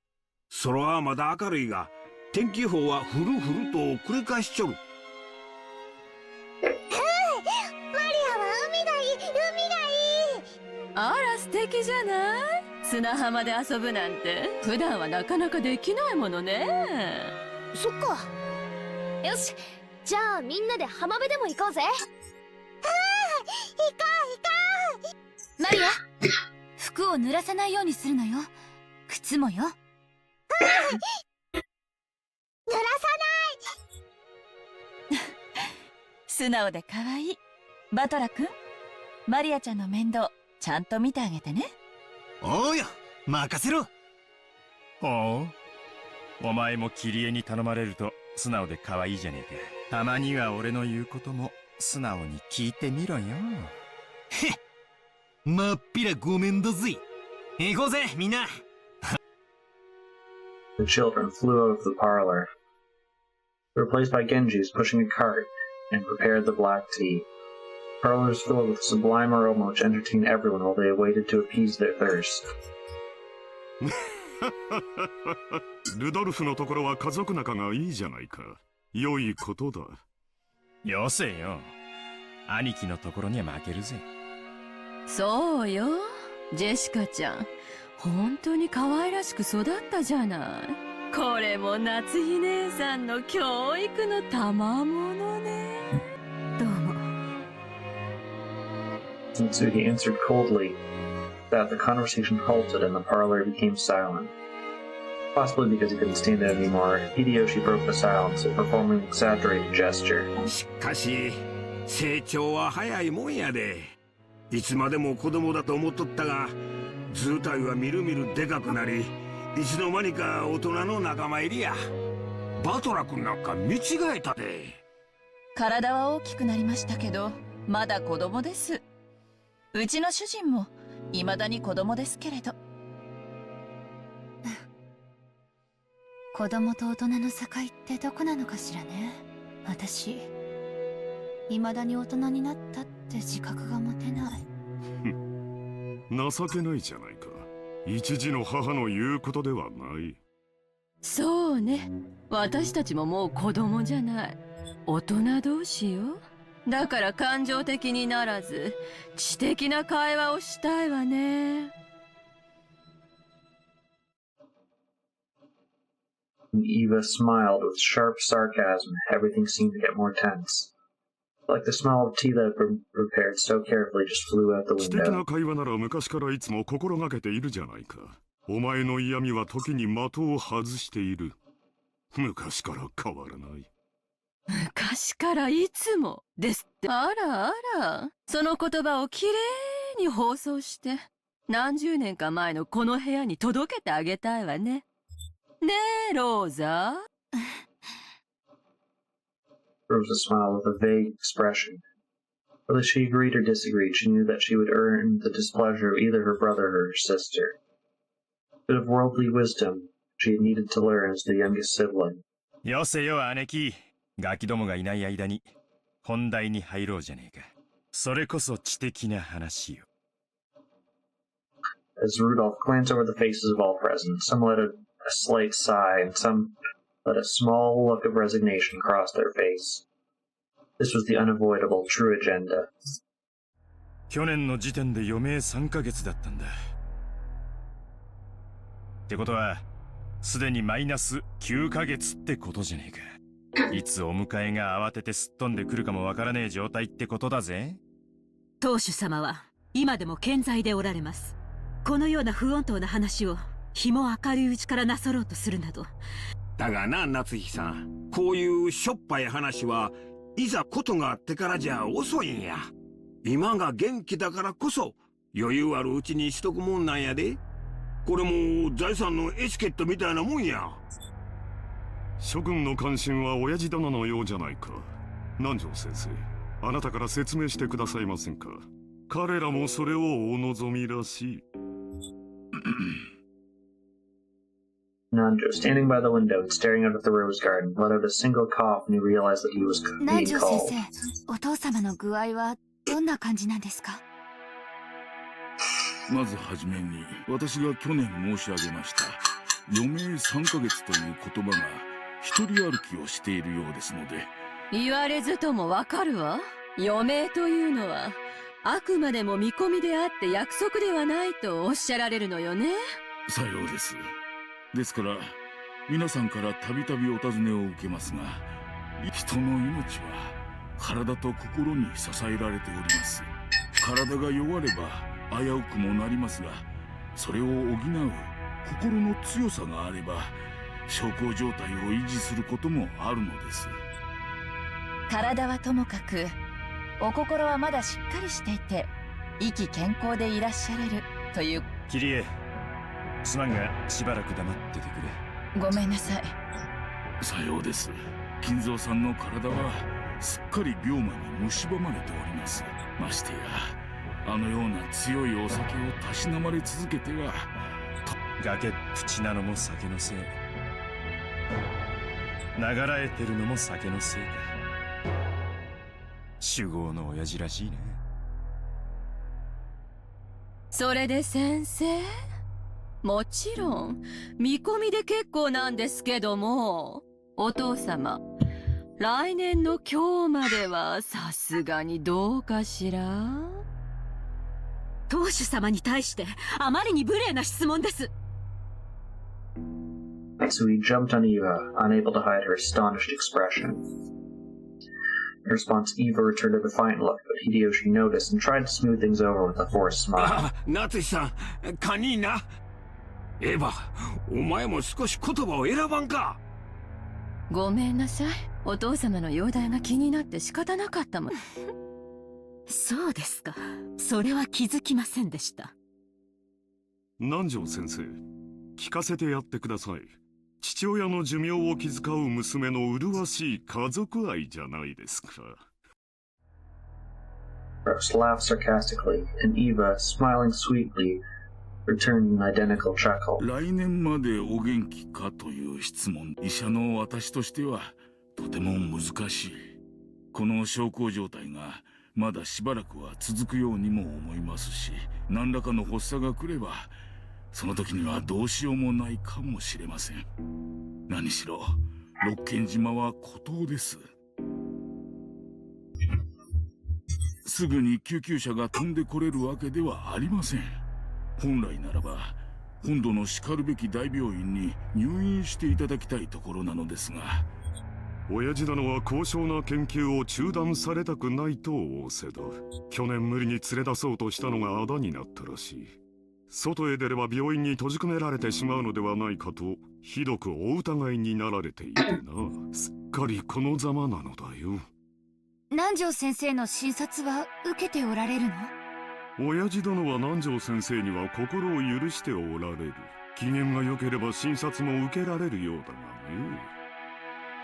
容体を見はするが、薬を勧めようとも入院を勧めようとも聞き入れてくれん。本当に見るだけですがな。お医者嫌いの方もおるもんや。しかし困ったもんだのう。Nanjo sighed deeply.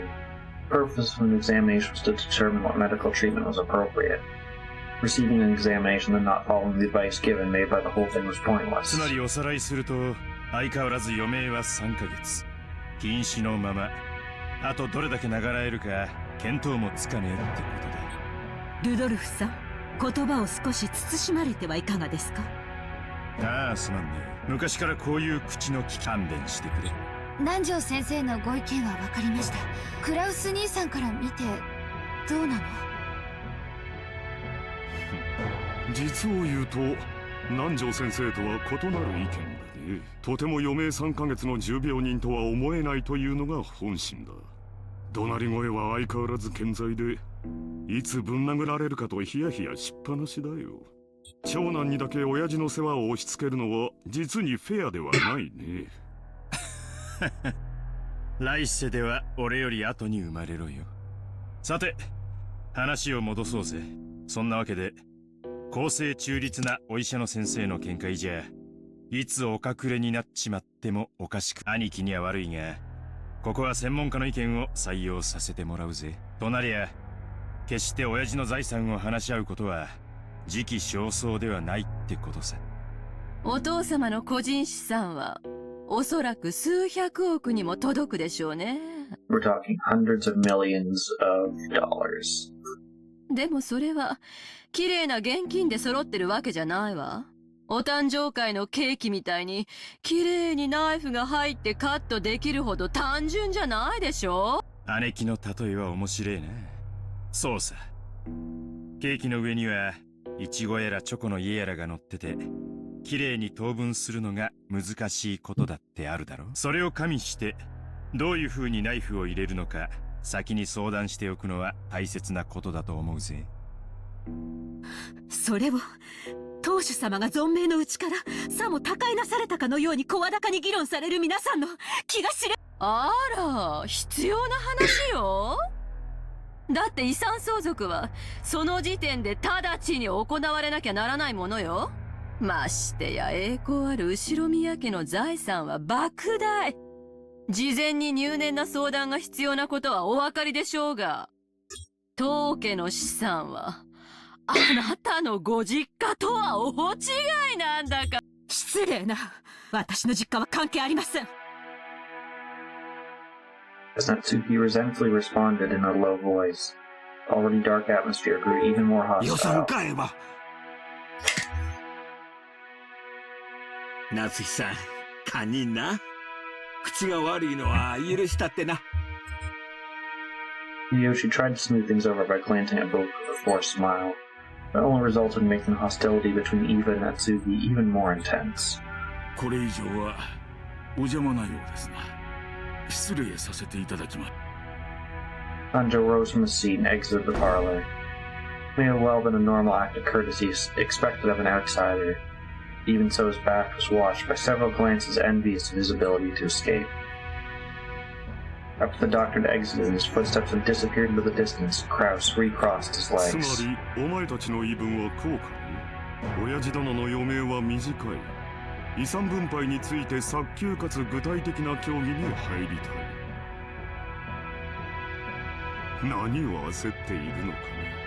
確かにお前たちの言う通り、後宮家の財産を算定し分配するのは簡単なことではないだろう。I get it.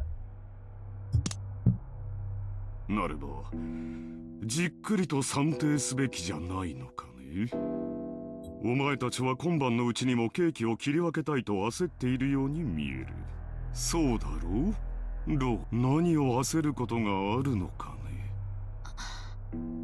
焦ってるわけじゃない。でも、兄弟の間での取り決めは必要。それはいつでもいいことだけど、お父様の具合が悪くなっていて、その日が近づいているというなら、先に話だけしておいても、それは請求とは言わないと思うし。There was a sneaky glance at Eva and Rudolph. The youngest daughter in the family being cross-examined by the eldest was harsh. おお、それはお前の本心かね。兄弟で一番素直で綺麗な心を持っていたお前がそんなことを言い出すとは思えんね。そこの二人に吹き込まれたんじゃないのかね。よせよ兄貴、ローザだって兄弟だぜ。親父の遺産に公平な権利がある。関心を持つのは当然じゃねえか。親父だっていつかは必ず死ぬし、それは遠い未来の話でもない。むしろ兄貴が悠長すぎるくらいさ。まるで遺産分配から話をそらしたくて仕方がないように見えるぜ。それはどういう意味ですか？主人にやましいところがあるとおっしゃいたいのですか？まあ、夏日さん、話は聞いておくなあれ。兄さん、今は大変強気だそうじゃない？そうよね。去年以降、空前の好景気で円は上がる一方、ドルが100円に至るのだって夢物語じゃなさそうよ。それに、与党は来年頃に保養地整備法を成立させようって言うじゃない。今や日本中のリゾート開発会社がどれだけ軍資金を集められるかって奔走してるところよ。詳しいじゃないか。これから日本には空前の好景気が訪れる。親父殿が後宮家を再興した時と同じくらいの日本国民は死に物狂いで働き、高度経済成長を実現して世界で一番豊かな国民となり、我が世の春を謳歌するようになった。国民の消費は増大し、それを回収できる施設があぶく銭を手にする時代になったのだよ。今や国民のニーズは3種の電化製品ではない。スキー場、ゴルフ場、総合プール、リゾートホテルにテーマパーク。数年前に開業したデルゼニーランドには my favorite place, Del's New Land. 素晴らしい遊園地じゃないか。あそこでは大人も童心に帰り家族で楽しむことができるんだ。かつて家族を顧みずに滅私奉公することだけが美徳だった時代はもはや終わろうとしている。我々は世界で一番豊かな国民としてようやくそれを享受できるようになったのだよ。クラウス兄さんの読みは大したもんや。わしも数年前に聞いた時はそんなアホなと思ったわ。でもな、G5 のプラザ合意聞いてから変わったんや。円はみるみる強くなり、地価はこれから天井知らずに上がるやろ。日本が世界経済の中心になる日も遠くはない。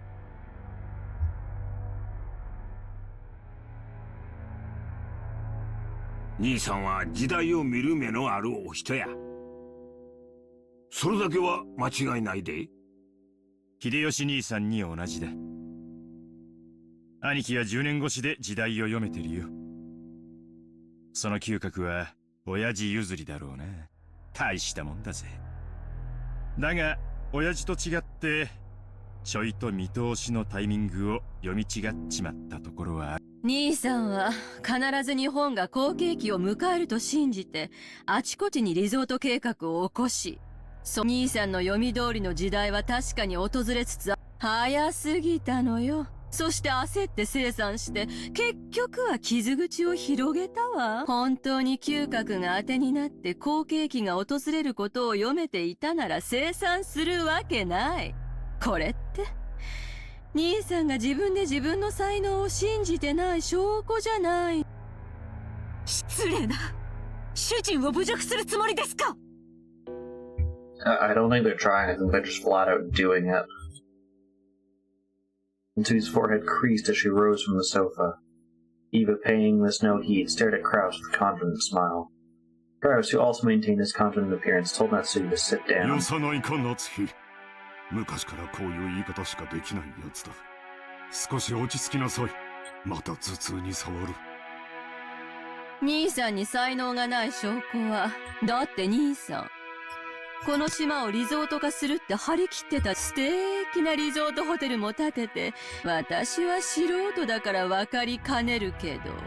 そう。だから何だというのですか？主人の事業はあなたとは関係ありません。いや、そいつは違うぜ、夏日。六軒島は兄貴のものじゃない。親父のものだ。もちろん建てたホテルは兄貴のものだぜ。なんなら、俺たちは今夜の宿泊料を払ってやってもいいすな、ローザ。それ持ち合わせで足りるなら。リゾート化できればこの島の資産価値は上がる。支出がかさんだことは事実だが、未来に大きな収穫を期待できる。そうなれば結果的にお前。それはわかるわよ。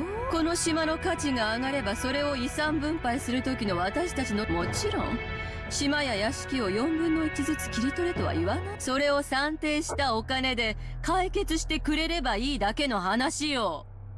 そこまで分かっているなら私の事業に何の不満があるんだね。不満じゃねえさ、不安なのさ。あのホテルいつになったら開業するんだ？このままじゃ俺たちの手垢だらけになっちまうぜ。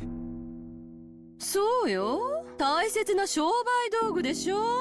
確かに開業するまでずっと鍵をかけておくわけにもいかないわよね。少しは使って風通しを良くしないと建物は傷んじゃうもの。でも私たちが年に一度泊まるだけのゲストハウスって言うんじゃねえ、ローズ。そうね。あんなに素敵ならオープンしたらさぞや人気が出るでしょうね。ああ、あなたが前に言ってたホテルってゲストハウスのことだったのね。立派なもんだろ。ローザの言う通りオープンできたら人気が出るだろうよ。The lodging they'd been guided to had not been constructed with the intent of being a guest house. It was originally constructed as a resort hotel. However, even though it had been completed 2 years ago, there's absolutely no schedule for it to be opened. 兄さんのいつもの事業と同じよ。着目や企画はご立派。そしていつも途中で立ち行かなくなって何も回収できずに終わる。この島をただ住むだけにしか使わないのはもったいないって兄貴の着眼は立派さ。そしてリゾート化してマリンスポーツやらフィッシングやらハネムーンやら、俺だって長男だったならこの島を何かに有効利用できないかと頭をひねったに違いないさ。でももう出来上がってから2年も経つのよ。2年経って未だに開業のめどはつかないの？任せてる管理会社はどこ？失敬な。それは主人の手落ちではありません。主人の仕事を受けよう会社間でトラブルが生じているだけで、うちはあくまでも被害者です。しかしな、クラウス兄さんが任せてる例のとこ、あまり噂は聞かんで。はっきり言ってあげなさいよ。不払い横領トラブルで計画が空中分解しちゃったって話、私たちの耳に届かないとでも思ってる。裏も取れてるんだから。何の裏だか存じませんが、事実無根です。観光業への新規参入には方々への根回しが必要になります。相手が信用に足りるかを測ることも大事です。それに手間取っているだけに過ぎません。ホテルの完成が早すぎて勇み足になったことは認めよう。だが維持費がかかってるわけじゃない。やがて大きな意味を持つ布石だ。嘘つけよ。生産したくても売れないだけだろ。観光ルートの確立してない何もない離島にやたら豪華なホテルなんて買い手がつくわけもねえさ。それに事業に集めた融資はどうなってんだよ。維持費はかからんでも返せん借金は膨らむ一方や。すまんがクラウス兄さん、この島の開発計画の話ちょいと調べさせてもろたんや。正直こっちもええ話は聞かへんのや。秀吉さん、確かに今の財政状況だけを見たらそういう印象を持たれるかもしれない。だがこれは先行投資なのだよ。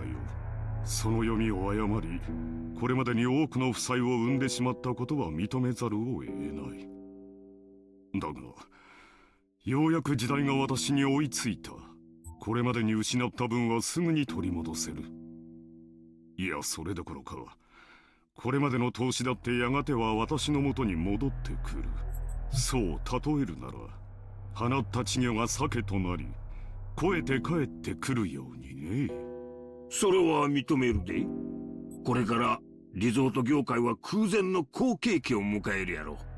これまでの負債を埋められるほどかはわからんが。だがな、クラウス兄さん、これまで散々負け続けた兄さんがどこから軍資金を調達したっていうんや。それも半端ない軍資金や。あれだけの穴を埋められる軍資金やで。秀吉さんは何をおっしゃいたいのですか？ああ、夏樹さん、ほんま怒らんといてえな。わしらも調べたんや。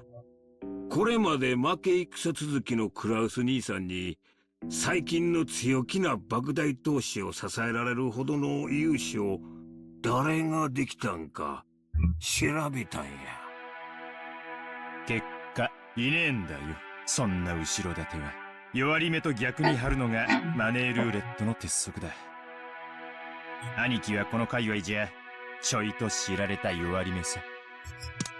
確かに時代は好景気を迎えようとしているが、これまでの兄貴の失敗等を天秤にかけて、その上で融資に値すると思う連中がいるのかって言ったら誰もいなかったのさ。ならね、そのお金をどこから調達したのってことになるのよ。ほう、興味深い話じゃないか。それであなた、このような暴言をいつまで放置されるつもりですか？座れよ、夏日さん。担当直入に言おう。兄貴は親父の個人資産を自分の事業に流用してる。これはほぼ間違いねえ。これが俺たちの誤解だってんなら、どうかぜひそれを解いてもらいたいもんさ。ルドルフ、流用なんてもんじゃないわよ。これは横領よ。刑事告発できる立派な犯罪なんだから。無礼極まりない。仮にも後宮本家跡継ぎの後宮クラウスに向かって信じられない暴言です。暴言じゃないわよ。図星でしょ。なんとか事業を成功させてこれまでの損失を埋めたいんだけど、その穴は広がっ、博打の穴をさらに大きく張った博打で埋めたいだけよ。その軍資金がすぐ近くにあったなら手をつけるのは道理。はっきり言うわ。兄さんがしているのは横領よ。お父様に対する裏切りよ。しかるべき決着がついた後には司法に委ねることになるでしょうね。そんな輩に後宮本家跡継ぎを名乗らせるとお思い？言うにこと書いて、当主様への裏切りとは聞き捨てがたい。この栄光ある後宮家の敷居をまたぐ資格はもはやあなたにはありません。即刻ここを出て行きなさい。さあ、ほら。Natsuki, who had already reached the limits of her anger, shouted at Eva in a rage, then pointed alternatively at Eva and the hallway, indicating that she should leave. Eva took out a folding fan and fanned herself with it, glaring maliciously at Natsuki as though silently daring her to repeat what she'd said. However, her mouth was still smiling, curved in the shape of a crescent moon. That unpleasant silence, Rosa gulped. ねえ、夏日姉さん、誰に向かってそんな口を。無礼極まりない主人の妹に対してです。これ以上は私も本家の台所を預かる者として聞き捨てなりません。台所を預かる？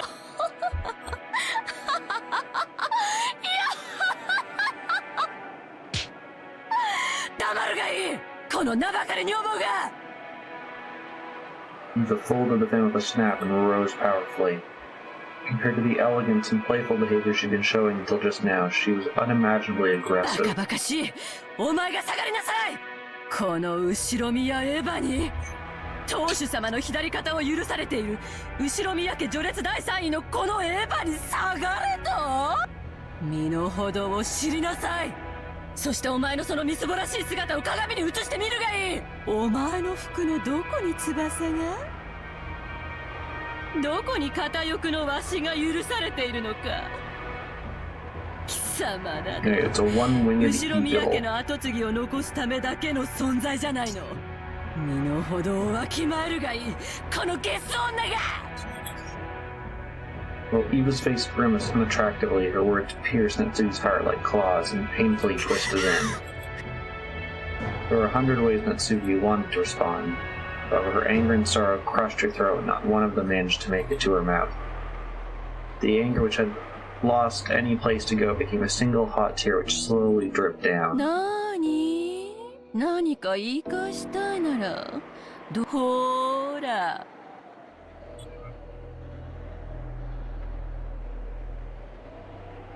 Eva faced her with a provocative gaze. Though Natsuki's fist shaking, she trembled all over, unable to do anything. Kraus quietly broke that powder keg tension. 夏日、席を外しなさい。頭を冷やすといい。Natsuki, resenting the fact that her husband had not come to her aid, shifted the focus of her attack. あなたはさっきから何を言われているのか分かってるんですか？この人たちは言うにこと書いてあなたのことをお父様への裏切り者呼ばわりしているんです。私たちが後宮家の栄光を守り、お父様からそれを受け継ぐため日々高潔であろうとする全ての努力をないがしろにして踏みにじる、なんという聞きがたい暴言。あなたもあなたです。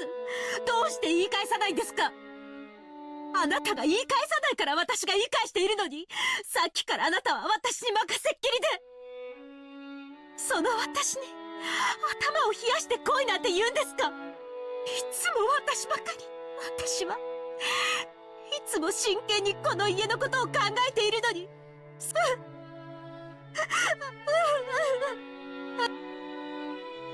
Natsuki could no longer hide her tears. She flew from the room in that state.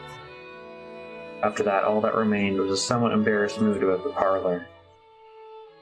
The sound of footsteps grew distant and silence returned. Kraus shrugged his shoulders slightly. 失礼した。昔から感情を抑えるのが下手でね。私も苦労している。あんなのに切り盛りされてたんじゃ、兄さんも気苦労が絶えないわね。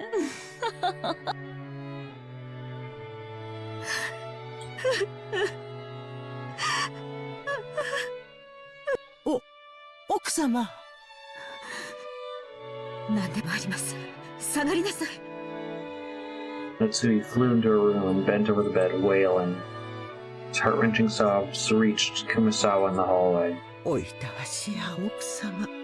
奥様とエヴァ様は犬猿の仲。このお二人の関係を説明するのは、女の私にはとても。後ろ宮家は血を特に重んじられますが、嫁いで家を出れば本来は序列から除籍されます。ですからエヴァ様も本来は秀吉様とのご成婚の際に除籍されるはずだったのです。ところがこれは誰のせいでもありません。ましてや奥様のせいであろうはずもありません。神様の気まぐれとしか言いようがありません。クラウス様と夏日様にはなかなか子宝が授からなかったのです。何しろ男尊女卑の後ろ宮家でございます。妻は跡継ぎを残すための道具。その妻が唯一の役割を果たせないのなら、もはや人間扱いなどされません。当時の奥様が親方様からどれほど責め苛まれていたか。そんな中、エヴァ様に秀吉様とのご結婚の話が持ち上がりました。エヴァ様は狡猾でした。奥様がいつまでも身ごもられないことにつけ入って、入り婿を取って自分が跡継ぎを産むと吹き込み、ご自分の席を後ろ宮家にとどまらせるよう認め、後ろ宮家に嫁ぎ外様扱いの奥様と入り婿を取る形で血族として残ったエヴァ様は、後ろ宮家の序列の中では雲泥の差。しかもエヴァ様は先にそれも男児をご出産されております。どれほど奥様の立場がエヴァ様の前で弱いものであったか。奥様にとっては、もし自分がすぐに解任することができれば、エヴァ様の入り婿など親方様に認めさせずに済み、しかしそれは奥様のせいであろうはずもない。すべては気まぐれな神様とジェシカさんをお届けすることが遅れたコウノトリのせいなのでございます。だからといって奥様にはそうと割り切れるはずもない。ただただ妻としての責務を全うできなかったことに、老いたわしや。私には何もできず、こうして物陰から見守ることしかできないのです。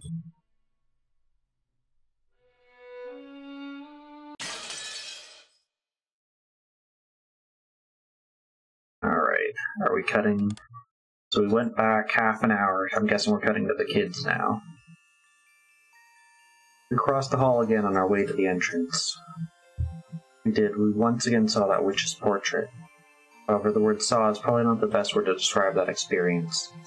More like her eyes were drawn to it. That woman's eyes, with their sage-like glamour, definitely had the power to make those who looked at her stand rooted to the spot. 魔女ベアトリーチェか。本当かね。バトラ信じてない？ Back when he'd asked what this picture was, the first person to tell him it was Beatrice of Maria. Therefore, when Battler showed signs of doubt, Maria must have felt that Battler didn't have faith in her. Of course, that's not what Battler meant. Maria ran up to the portrait and began banging on a plate below it. Maybe the title of the portrait was written there. Maria, trying to prove that she wasn't lying, obstinately continued to hit the plate. ああ、悪い悪い。別にマリアが言ったのを疑ったわけじゃないぜ。バトラ納得。He patted Maria's head and apologized. She seemed to accept it, sticking out her chest and proudly ooh-ooing. 何我が最愛の魔女ベアトリーチェ、懐かしき故郷で、なんだこの怪しげな長い碑文はよ。The plate did have the title of the portrait written on it, but it was much too big to contain only that. Beneath the title, what looked like a long epitaph was also written. I skimmed over it, I was taken aback by the array of unnerving words that jumped out at me. すげえだろそれ。じい様が書かせたものだよ。意味深だろ。マリア知ってる？黄金の隠し場所。おいおい、後ろ宮家の隠し黄金の話か？そりゃまた懐かしい話だね。っていうか兄貴、これマジなのか？これを書かせたおじいさまは、この絵とこの碑文に関しては何も語ってくれないんだ。でも親類たちの間では、おじいさまの黄金の隠し場所を記したもので、この謎を解いた者に家督と黄金の全てを譲るという意味ではないかと、もっぱらささやかれてるよ。マリア聞いた、マリア聞いた。黄金いっぱいいっぱい。さてな、10トンの金塊なんてね、私はちょいと眉唾だけどな。しかしよ、こんな碑文を読んじまうとマジかなって気になっちまうな。I think I already explained grandfather's upbringing, but let me also mention the Ushiromiya family's legend of the gold. Grandfather succeeded the Ushiromiya family after it had been totally destroyed by the Great Kanto earthquake, and by successfully riding the stormy seas after the war, managed to accumulate great wealth. That much of the story everyone knows. However, this is where the strange part of the story begins. Part of it is closely tied to grandfather's black magic copy, so its credibility is extremely low, but I'll wait until the end before you doubt or make fun of it. After the war, grandfather successfully predicted what the future would hold. His big gamble paid off, and he accumulated a vast store of wealth. There's also a mysterious legend about how he gained the funds in the first place. Grandfather came from a branch family and had no connections in the business world or the financial world. Even though he later built connections with the occupying forces, in the beginning he was supposedly a nameless person who had not yet gained anyone's trust. Money can only be gained based on trust. There's no way anyone would lend money to an untrustworthy person. How did grandfather, whose trustworthiness was zero, manage to obtain the large amount of funds in the first place? What happened to the stationer's brutal start? You start with nothing, essentially. It is said, when asked that question, grandfather answered like this. One fateful day I encountered the golden witch, Beatrice. He then went on and on about how he continued to research alchemy and techniques for summoning demons in order to become a great mage. Entity summoned as a result of the demon-calling ritual was the Golden Witch Beatrice. He then said he made a contract where, in exchange for his own soul, he would receive fortune and honor, which then granted grandfather 10 tons of gold.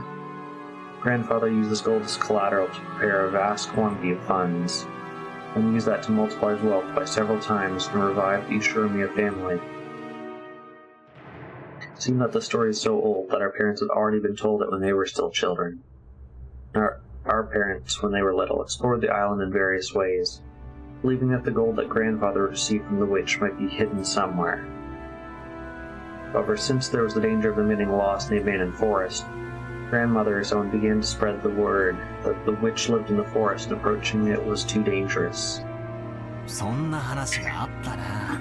俺たちも小さい頃、親からその話を聞かされて、宝探しと称して島中は森で迷ってワンワン泣いて、しお兄さんに見つけてもらって親にめちゃくちゃ怒られたんじゃなかったっけ？懐かしいぜ。バカだったよな。だってよ、じいさまはその資本金で儲けた挙句でこの島を買うんだぜ。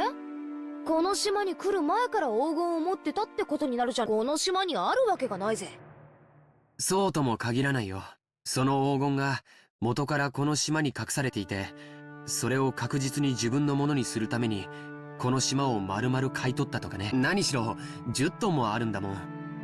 安全な場所に移すより隠し場所そのものを確保する方が現実的だよ。この碑文を書かせたのは2年前。それもじいさま自身ってなると、なるほど。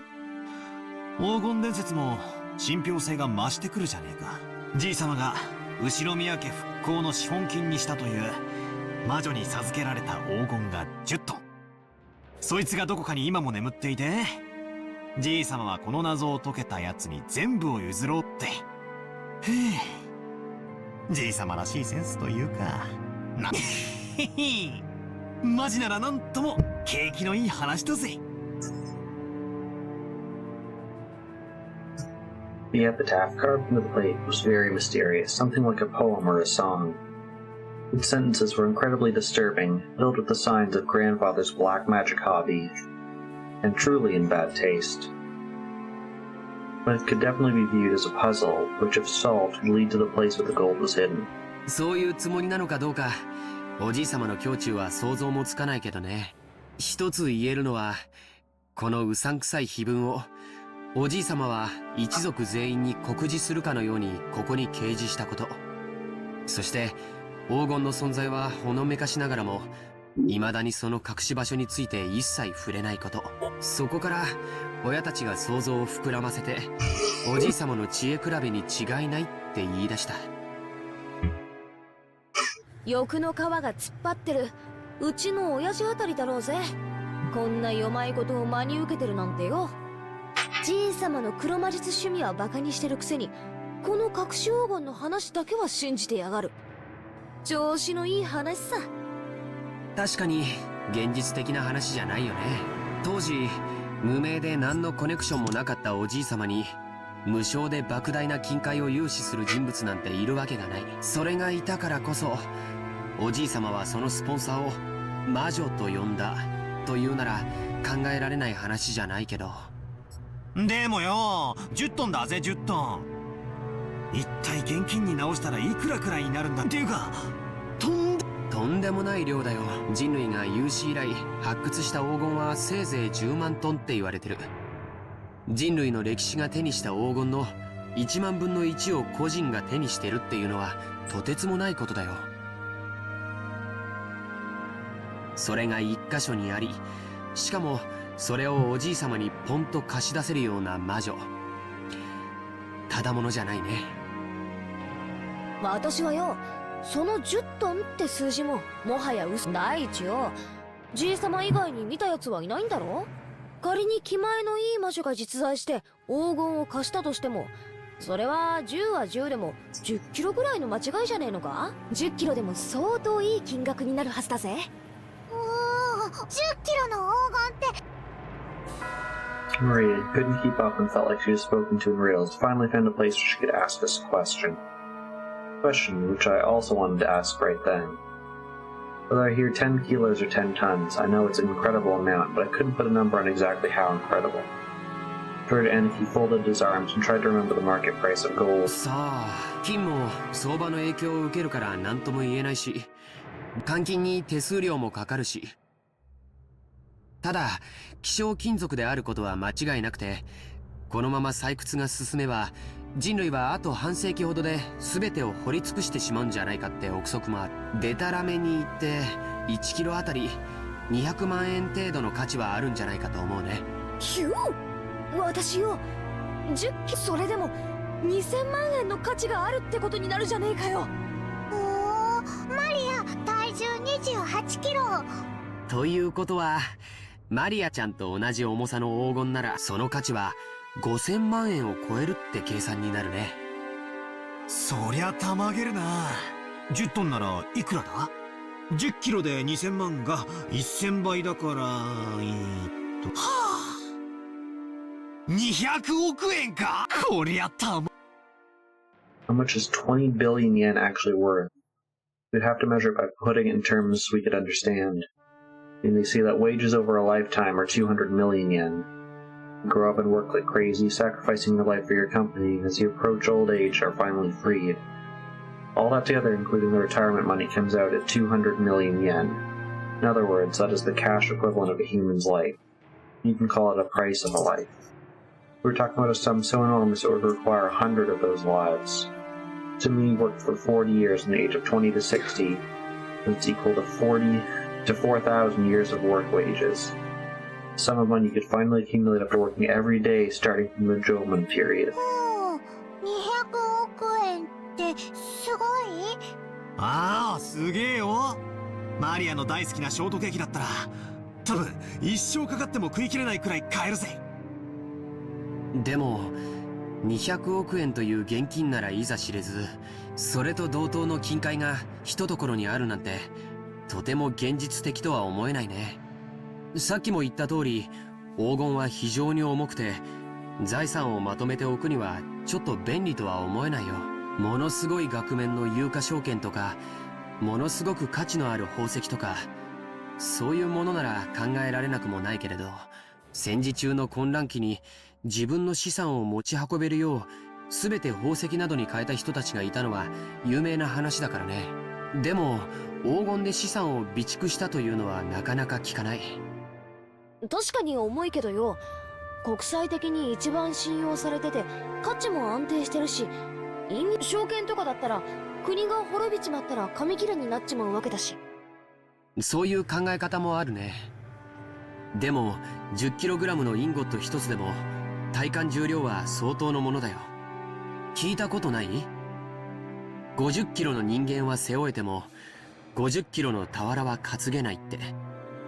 それだけの莫大な重量の金塊を個人ってことはつまり200億円の札束がうなってるって話ならともかく200億円分の黄金が山積みになってるってのはそういうことになる。黄金伝説なんて響きはとても面白いんだけど、そもそも10トンの黄金という時点で。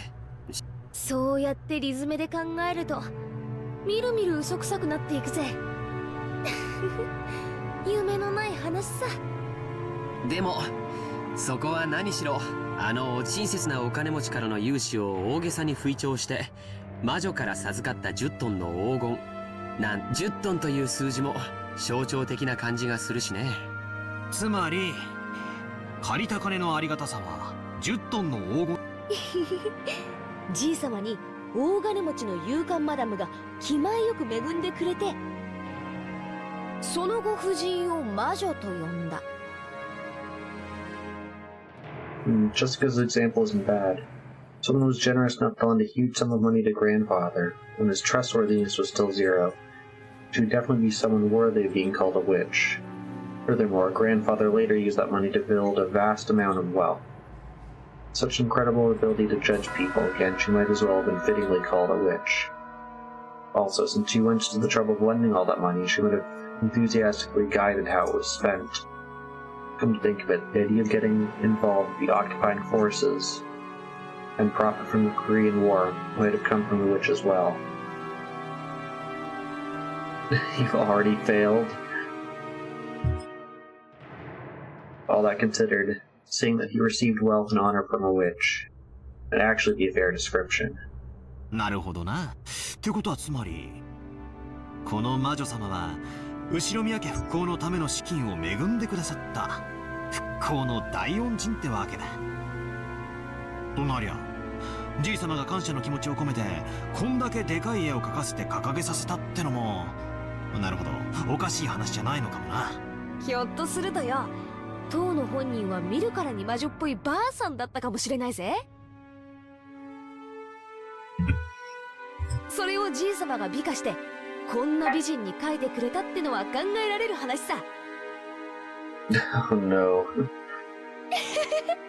案外当の本人に会ってみたらこんなに美人じゃないかもしれねえな。ありえるね。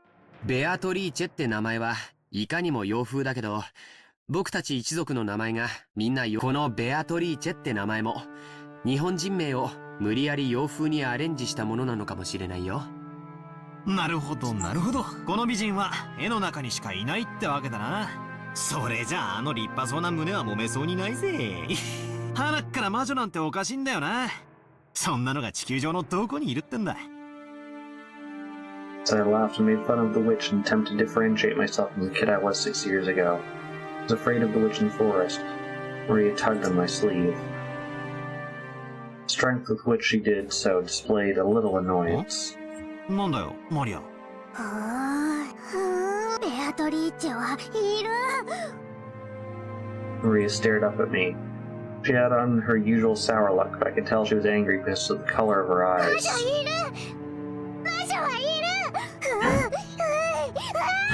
なんだよ、そりゃいるだろうよ。テレビをつけりゃアニメとかによ。いる、魔女はいる。I started to feel pressure, not knowing why Maria was jumping on me like this. Then Jessica tapped me on the shoulder and told me in a small voice. バカだな。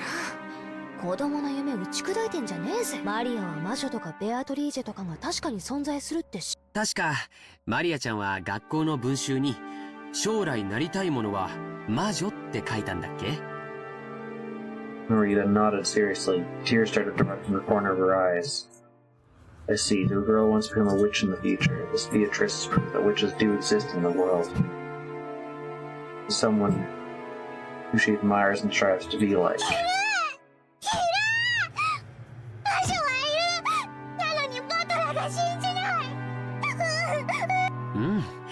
いるよ、魔女は。お兄ちゃんは死ん。Jordan kneeled down and held Maria's head. Watching this, Jessica poked me in the side. So that's what it is. Basically like I dropped the bomb that Santa Claus doesn't exist in front of a child who believes in him on Christmas Eve. I'm not the kind of guy who likes to shatter kids' dreams. ああ、悪かったぜ。別にマリアの夢にケチをつけたわけじゃねえんだ。